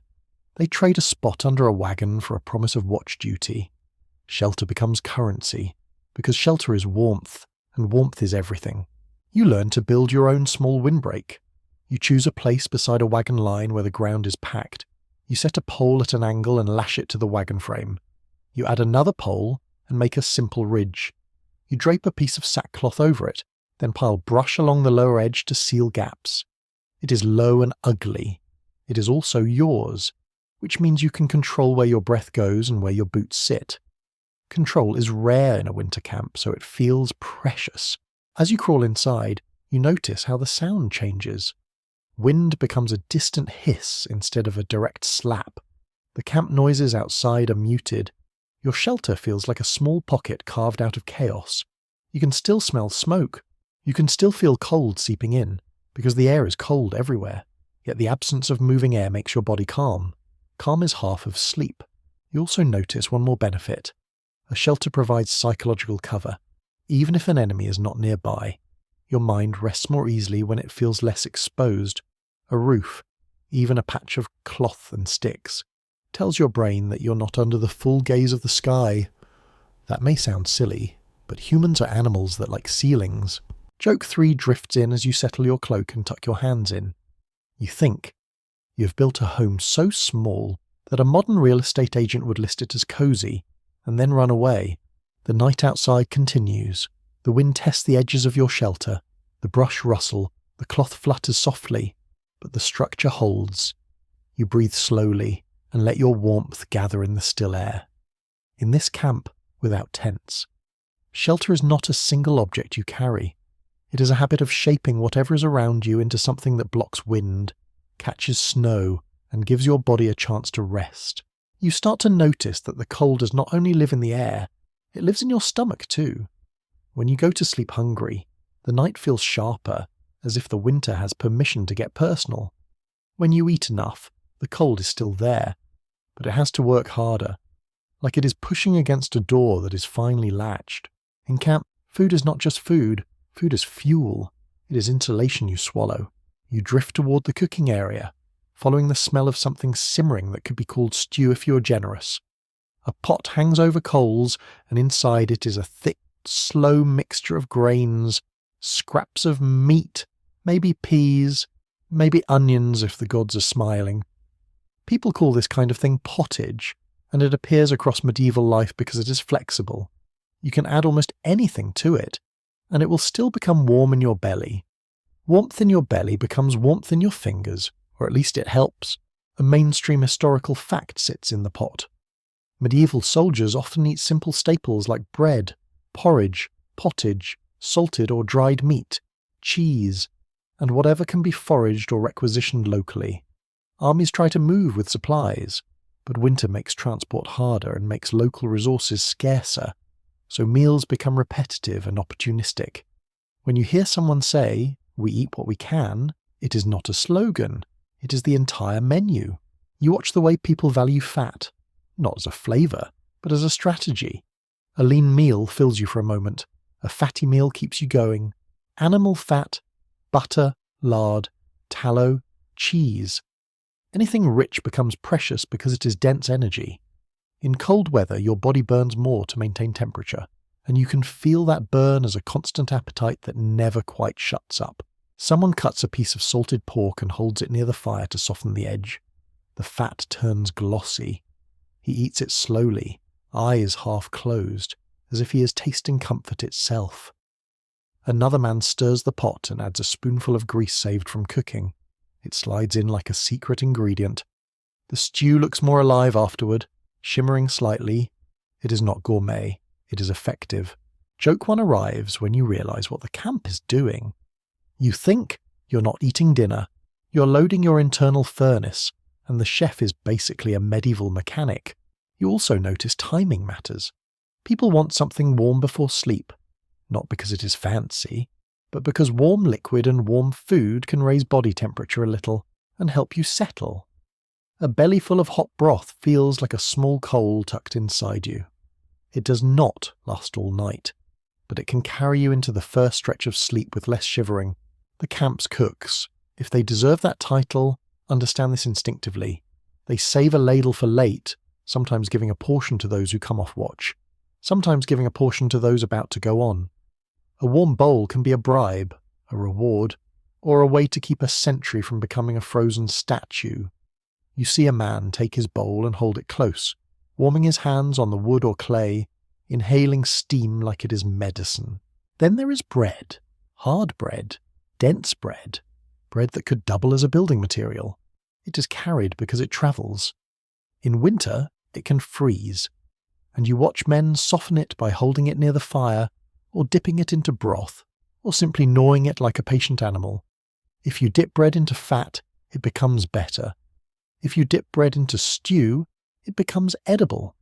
If you dip bread into nothing, it becomes an argument with your teeth. You learn that drinking is its own category of warmth. Warm drinks are rare in some camps, but when they happen, they are cherished. Hot water, if available, might be flavoured with herbs. A thin ale might be warmed. Wine might be heated with spices if someone has access to spices, which usually means someone has money, or has recently taken money from someone else. Even simple warm water can help if it is clean enough not to start a different kind of misery. Alcohol is everywhere, but its relationship with cold is complicated. A sip of ale or wine can make you feel warm quickly, because it changes circulation and gives your mind the sensation of heat. But too much can make you lose heat faster and make you careless. The veterans speak about it with the tone of people who have seen the results. Drink enough to feel human. Do not drink enough to fall asleep outside the bedding. You watch a man take a few mouthfuls and stop, even though the jug is still there. That restraint is its own kind of skill. Historians still argue whether alcohol in medieval winter camps is more helpful as a morale tool or more harmful as a contributor to poor judgment and exposure. Some portrayals lean into the idea of soldiers drinking to survive the cold, while practical physiology suggests it can be risky in excess. The likely reality is what you see here: controlled use, uneven discipline, and a constant temptation to overdo it.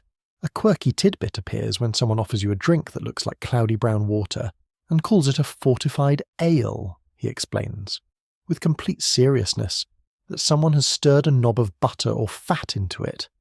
The idea is to add calories and make the drink more sustaining. It sounds strange, but it fits the camp's logic. Add fat wherever you can. You take a cautious sip. It tastes like someone tried to turn beer into soup. You decide it is not delightful, but it is undeniably powerful in the way it sits heavy and warm in your stomach. Joke 2 arrives as you swallow. You think you have just consumed a beverage that is both drink and meal, and it has the emotional vibe of a handshake with a pig. Food also changes how you sleep by changing how you behave. A hungry camp is restless. People snap at each other. They hoard blankets. They steal. A fed camp is quieter, not cheerful, but steadier. You can hear it in the way voices soften after eating, the way bodies settle closer to the ground, the way arguments lose energy. Calories become social glue. You notice rationing too. Someone counts bread portions. Someone measures grain. Someone keeps a list of stores, scratched into wood or spoken aloud. Winter forces counting because waste becomes deadly. If supplies are low, meals become thinner, and you can feel that in the camp's mood like a tightening rope. When supplies are adequate, the camp can afford small luxuries, like an extra ladle, an onion tossed in, a pinch of salt. Salt itself becomes a quiet hero. Salt preserves meat. Salt flavors bland food. Salt also matters for bodies working hard in layered clothing. Even in cold weather, people sweat when they chop wood or march. Replacing that loss matters, though nobody describes it in modern terms. They simply know that salted food keeps strength up. You hear someone complain about bland porridge, and someone else replies that bland porridge is better than the kind that makes you weak. There is also the problem of water. Snow can be melted, but it takes fuel, and fuel is wood, and wood is labour. Drinking straight snow can chill you and irritate your stomach, so people try to melt it, or they find streams, or they rely on small beer and diluted wine, which are often safer than raw water in many medieval contexts. That means your hydration is tangled up with your alcohol intake, which is a very medieval problem to have. Joke 3 drifts in as you watch someone carefully dilute wine with water and call it sensible. You think, medieval wellness culture, featuring hydration and poor decision potential in the same cup. As night approaches, you take what you can: a bowl of warm pottage, a chunk of bread softened in broth, a bite of fatty meat if it appears, maybe a small sip of ale, not for courage, but for comfort. You feel your body respond, not instantly, but steadily. Warmth spreads outward from your belly, your hands feel less stiff, your shoulders drop, the cold remains, but your body now has fuel to fight it. When you settle down to sleep, the last sensation is not wind or frost, it is fullness. Not luxury fullness, but steady fullness, the kind that lets your muscles stop trembling and your mind stop listing problems. You breathe slowly, tasting smoke and salt on your lips, and you let the heat from the meal carry you into the dark. You notice the camp's quiet obsession with fingers and toes. People talk about them the way merchants talk about coins, counting, checking, worrying. A man holds his hands up to the firelight and flexes them slowly, as if he expects one finger to have wandered off in the night. Another pulls off a boot and stares at his foot with the wary focus of someone examining a suspicious piece of meat. In winter, the body becomes a list of vulnerable parts, and the smallest parts complain the loudest. The danger everyone fears is not dramatic. It does not arrive with banners, it arrives with numbness. You hear the word frostbite spoken with a low seriousness. Even if someone does not use that exact term, they understand the idea. Skin goes pale, feeling vanishes, then pain arrives later, and by then the damage may already be done. The camp treats this as both medical problem and moral lesson. Do not ignore numbness. Do not pretend it is nothing. Cold is patient, and it is happy to keep taking. A mainstream historical fact is that medieval people recognise cold injuries, even if they did not describe them in modern medical language. Chroniclers mention men losing fingers or toes during harsh campaigns, and practical advice about warming extremities shows up in everyday life. Winter warfare is often limited by the simple reality that bodies fail. In a frozen camp, the enemy is not only outside, it is inside your boots. You look at feet first, because feet are trapped in leather and damp. A day of marching through snow or slush can soak footwear. Then, at night, wet leather freezes and becomes stiff. Inside that stiff shell, your foot can stay damp, and damp plus cold is a cruel combination. You hear older soldiers talk about a condition where feet become pale, swollen, and painful after long exposure to wet cold. They do not call it trench foot, but they describe it in the same practical terms. Keep feet dry, change wraps, air them when you can. Do not sleep with tight laces. The camp's prevention methods are a mix of simple habits and desperate tricks. People loosen boots as soon as they stop moving. They massage feet to keep blood flowing. They rub toes through cloth, some place feet near coals, but not too close, because numb skin can burn without realizing it. That is a terrifying thought you learn quickly. You can roast yourself while trying to thaw. Hands are the other great worry. A soldier needs hands for everything: eating, tying knots, holding weapons, lifting a pot, pulling a bowstring. Cold hands become clumsy hands, and clumsy hands make mistakes. So people keep hands busy. They tuck them inside sleeves. They hold warm bowls. They carry embers in covered containers when possible. They share gloves if someone's wet. And they do the constant, unconscious flexing of fingers that turns the whole camp into a place of quiet twitching. Historians still argue whether the worst cold injuries in medieval armies come mainly from sudden extreme weather events, or from longer exposure during slow, grinding campaigns. Some scholars emphasize the catastrophic cold snap, a blizzard trapping men without supplies. Others point to the steady attrition of damp, hunger, and nightly exposure, which weakens bodies until a minor cold injury becomes severe. You can see both possibilities here, because even a normal night can be dangerous if your boots are wet and your energy is low. Now you see the treatments, and they range from sensible to questionable.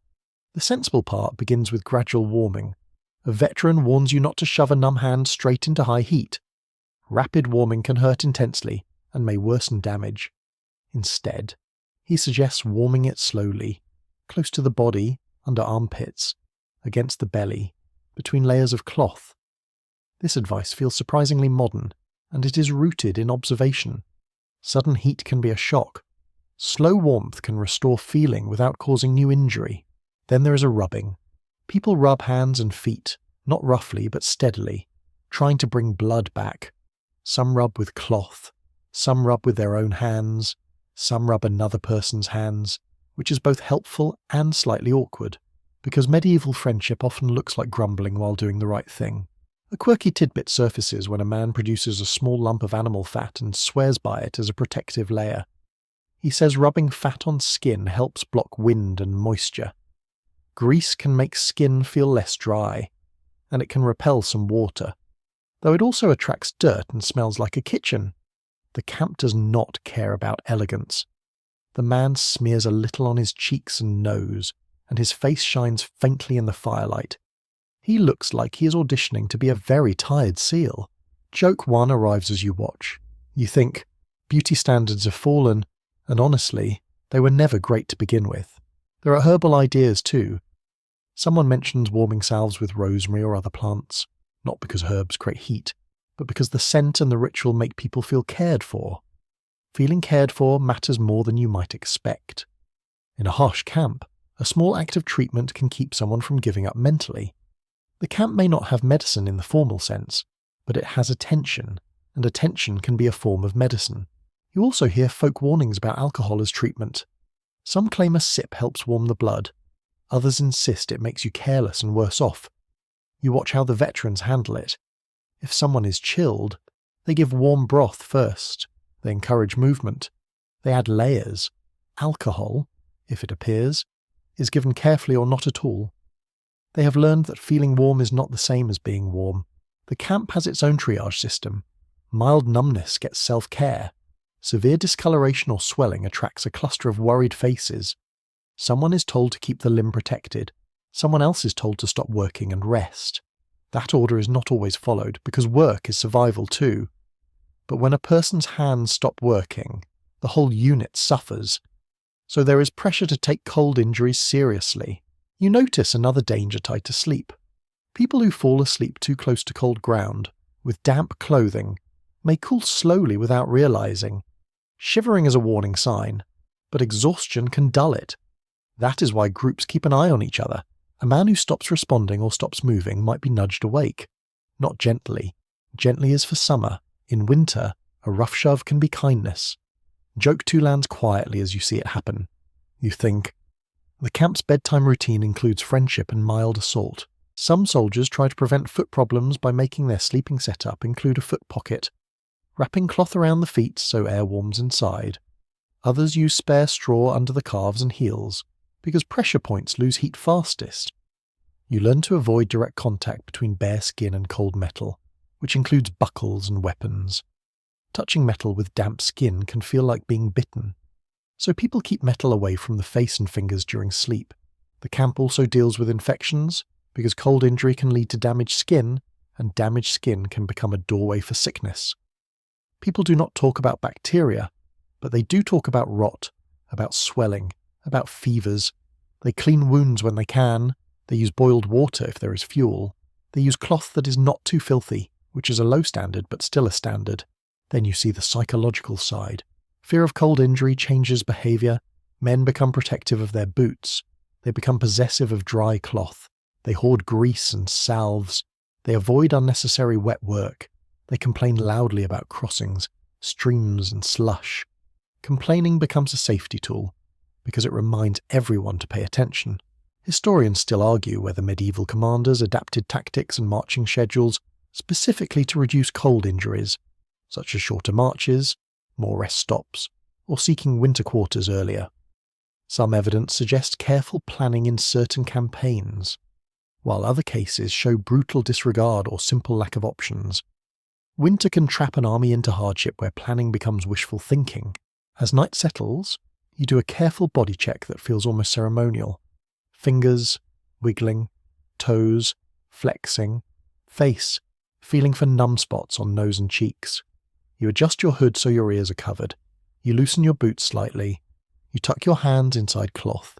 You make sure damp items are not pressed against skin. These are not comforts. These are protections. Joke 3 comes as you finish your inspection. You think you have become a curator of your own extremities, and the collection must remain complete. You lie down. and you keep a small promise to yourself. If numbness comes, you will not ignore it. You will warm slowly. You will move. You will ask for help if you need it, because pride is not a blanket. In the dark, the camp breathes and shifts, and the cold waits. But you are learning to recognize its early signs, and recognition is the first defense. The camp's stories get heavier when winter stretches on. At first, men tell jokes about frozen beards and boots that stand upright by themselves. Later, they tell campaign stories, the kind spoken softly, as if saying them too loudly might summon the weather again. You find yourself near a fire that is more ash than flame, listening to names of places and winters that have become warnings. A man with a scar on his chin begins to talk about a march where the road vanished under snow and the army kept going anyway, because turning back felt like defeat and stopping felt like death. He does not dress it up. He describes the simple facts. Men slept in ditches. Men slept against walls. Men slept in barns when they could take them. Others slept in open fields because there was nothing else. The cold did not care which side anyone was on. This is when winter camps stop being a general idea and become specific moments in history. Not a tidy timeline, but real episodes where sleep and survival are recorded as part of war. A mainstream historical fact appears in the broader pattern. Medieval warfare often slows or stops in winter, but it does not always stop. Campaigns continue during mild winters, during sieges, during raids, and during conflicts where political urgency outweighs comfort. Armies seek winter quarters when they can, lodging troops in towns, monasteries, and villages, because buildings beat exposure. But when quarters are unavailable, camps must endure, and chroniclers tend to remember those moments because suffering makes good writing. You hear a story of a siege where the besieging army stays outside a fortified town through winter. The soldiers build huts from timber and turf, using the same techniques peasants use for outbuildings. They dig drainage ditches to keep meltwater from turning the camp into a swamp. They pile earth into banks to break wind. Sleep becomes possible because the camp becomes a temporary settlement. The storyteller emphasizes the work more than the battle.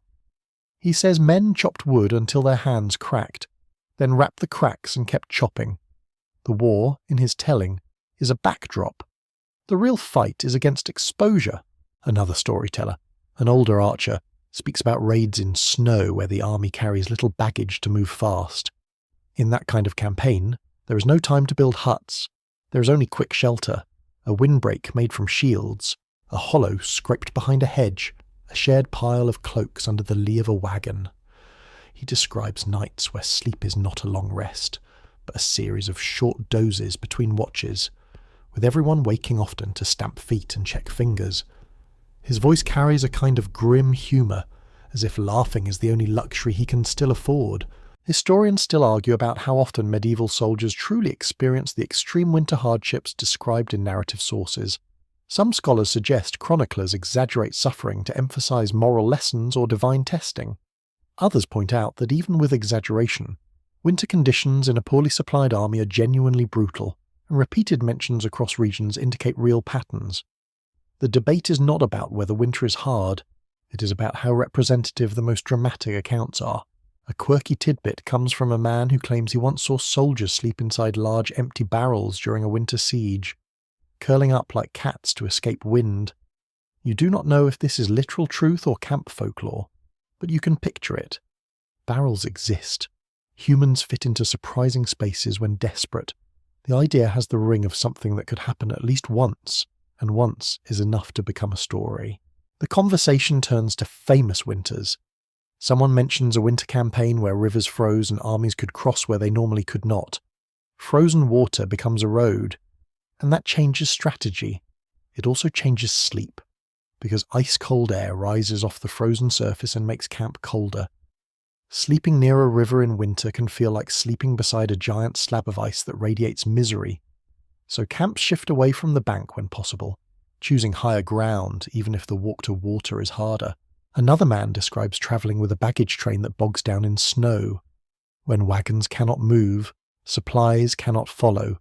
That means less food, fewer blankets, fewer tools, fewer comforts. The army becomes lighter but also weaker. Men begin to abandon heavy items. A tent, if it existed, would be one of the first things to lose. Sleep then depends almost entirely on local materials and human clustering. The storyteller makes it sound like watching the army shed its skin, piece by piece, until only bodies and weapons remain. You hear about winter quarters in towns, and you can almost feel the longing in the way people speak. A barn with a roof and straw, a hall with a hearth, a monastery guest room, even a crowded stable in a village feels like paradise compared to open snow. Yet winter quarters come with conflict. Troops housed among civilians take food and fuel, sometimes by force. Civilians resent them. Disease spreads in crowded indoor spaces. Fires become hazards. Sleep improves, but other dangers increase. War does not stop being war just because you have a roof. Joke 1 slips in when someone describes squeezing 20 men into a small room and calling it warmth. You think, congratulations, you've invented medieval co-working, except everyone is armed and everyone snores. The storytellers also mention small details that make the past feel vivid.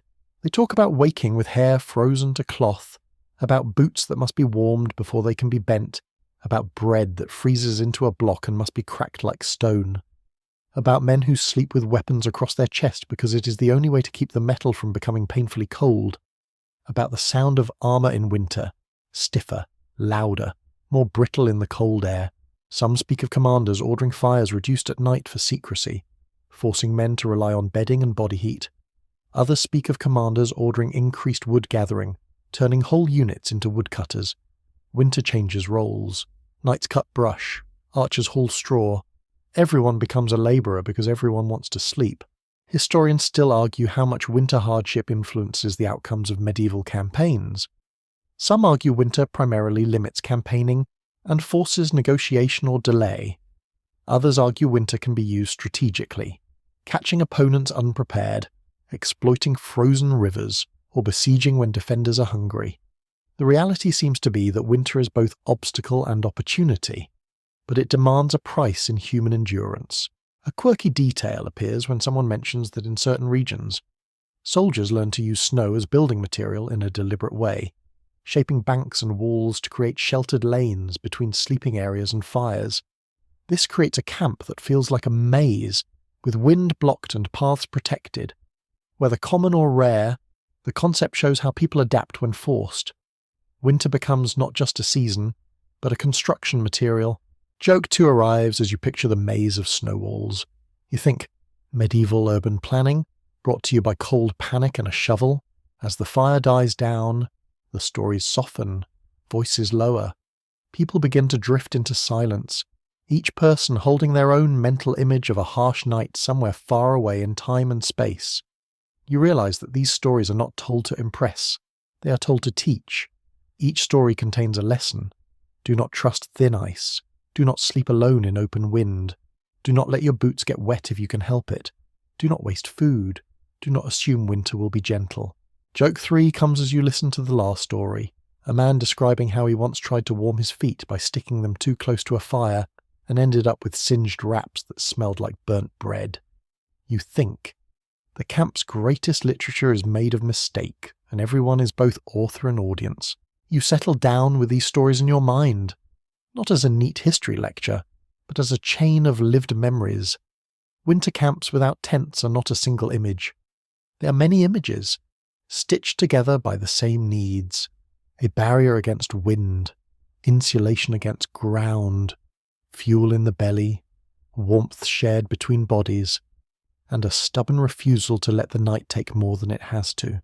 The camp feels quieter tonight, not because it is safer, but because everyone has learned the same hard lesson. Winter is not impressed by courage. Winter listens to preparation. You sit close to a low fire and watch people do the same small checks with the calm of habit. A cloak edge tucked under a hip, a hood pulled tighter, boots placed where leather will not turn into a frozen plank, a bundle of bedding shaken out so it traps air again. These are not dramatic acts, but they are the acts that decide whether you sleep. Now your mind turns to the difference between what people imagine and what likely happens. There is a popular picture of medieval soldiers as unstoppable lumps of muscle, who can sleep upright in a blizzard while composing heroic poetry. The camp does not match that picture. The camp is full of ordinary humans doing ordinary survival work and complaining while they do it, which honestly feels more believable. A mainstream historical fact is that medieval armies vary wildly in organisation, wealth, and equipment. Some forces have strong logistical support and plenty of wagons. Some are improvised hosts that swell and shrink with seasons and politics. That variation matters more than any single trick. A well-supplied army can carry blankets, spare clothing, and tools. A poorly supplied army must strip a landscape for straw and brush, then huddle together and hope the wind gets bored. When people ask, how did they sleep without tents? The answer is often, not comfortably, and not always successfully. You also notice what historians and archaeologists can actually know.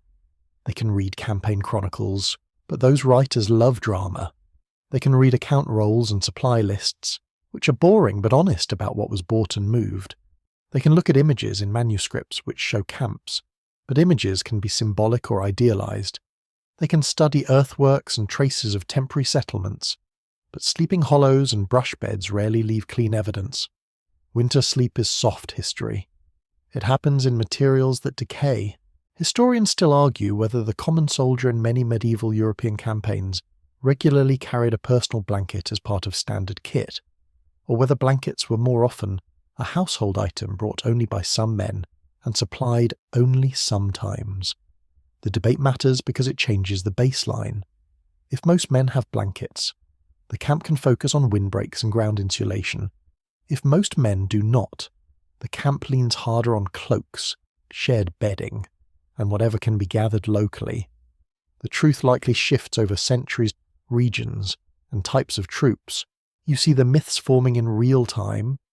A man by the fire tells a new arrival, with absolute confidence, that the best way to stay warm is to sleep on bare snow, because snow is clean and dry. The veterans respond with a chorus of tired groans, because clean snow still steals heat. Another man claims that drinking strong ale right before sleep is the secret. A third insists you must sleep with a knife under your pillow to scare away the cold, which is not how cold works, but it is charming as an idea. Joke one arrives gently as you listen. You think the camp contains both survival science and creative writing, and sometimes they wear the same boots. The more reliable patterns are simpler. First, avoid direct contact with the ground by using thick bedding, straw, brush, boughs, mats, cloth, anything that traps air. Second, reduce wind exposure by choosing sheltered spots, using carts, banks, walls, snow lips, or quick-built screens. Third, manage moisture by avoiding sweat when possible, drying items near fire and keeping damp fabric away from skin. Fourth, share warmth through grouping, because bodies are portable heat sources. Fifth, keep a fire alive in a controlled way, not as a giant blaze, but as a steady supply of coals for cooking and drying, and morale. Sixth, keep moving when needed, using watch rotations and small chores to prevent the body from becoming still for too long. Even the idea of without tents deserves a careful look. Some camps truly have no tenting for ordinary troops. Others have a few pieces of canvas or cloth that get repurposed as covers. Lean-tos and wind flaps. A wagon tilt meant to cover goods can become a roof for a sleeping spot. A sail can become a shelter if a river crossing was planned and then abandoned. A pile of shields can become a wall. The definition of a tent is blurry when you are desperate. People build shelter out of whatever the army already drags along.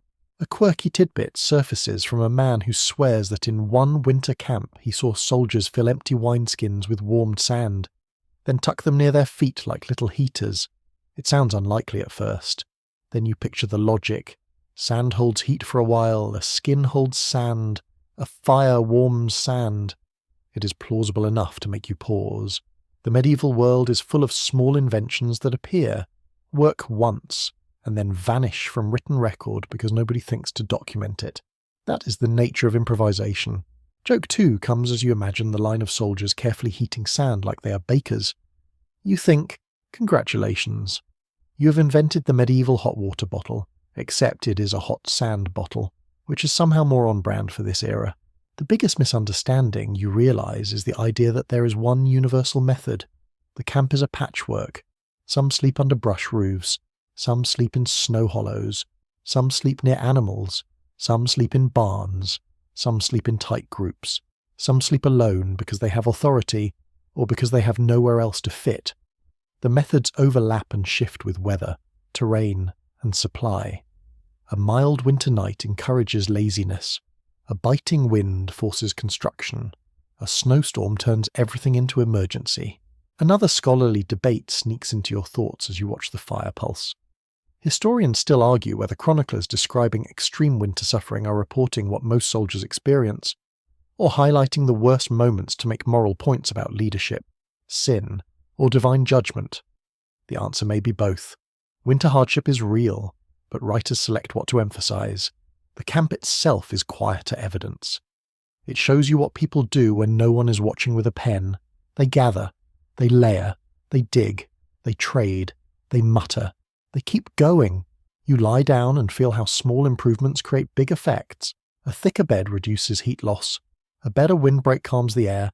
A warmer meal steadies the body. A shared blanket reduces shivering. A watch rotation keeps blood moving. None of these is heroic. Together, they are survival. Joke 3 arrives as you settle into your bedding. You think, if medieval winter camping were a modern hobby, people would pay money for it, and then immediately quit on night 1, leaving a very polite review that says, authentic experience, would not repeat. Sleep comes not like a deep plunge, but like a gradual dimming. The camp sounds soften into a distant texture. The cold remains outside the layers you have built, pressing gently, persistent, never entirely defeated. Yet you have learned what matters. You cannot remove winter. You can only negotiate with it, using air, cloth, fire, food, and other human bodies as your bargaining chips. The night stretches out calmly now. Your breathing slows, and the little pocket of warmth around you feels steady enough to trust. You let the sounds of the camp become background. The faint crackle of coals, the soft shift of a horse, the occasional sigh of someone turning over. Nothing urgent calls for your attention. Nothing demands a solution. You simply exist in this dim, sheltered space you have made from ordinary things. You picture the small details that make sleep possible, not as a list, but as a gentle rhythm. Bedding that traps air, cloth that blocks wind, a hood that keeps ears covered, a belly that is not empty, a fire kept low and safe, a group close enough that the night cannot easily pry you apart.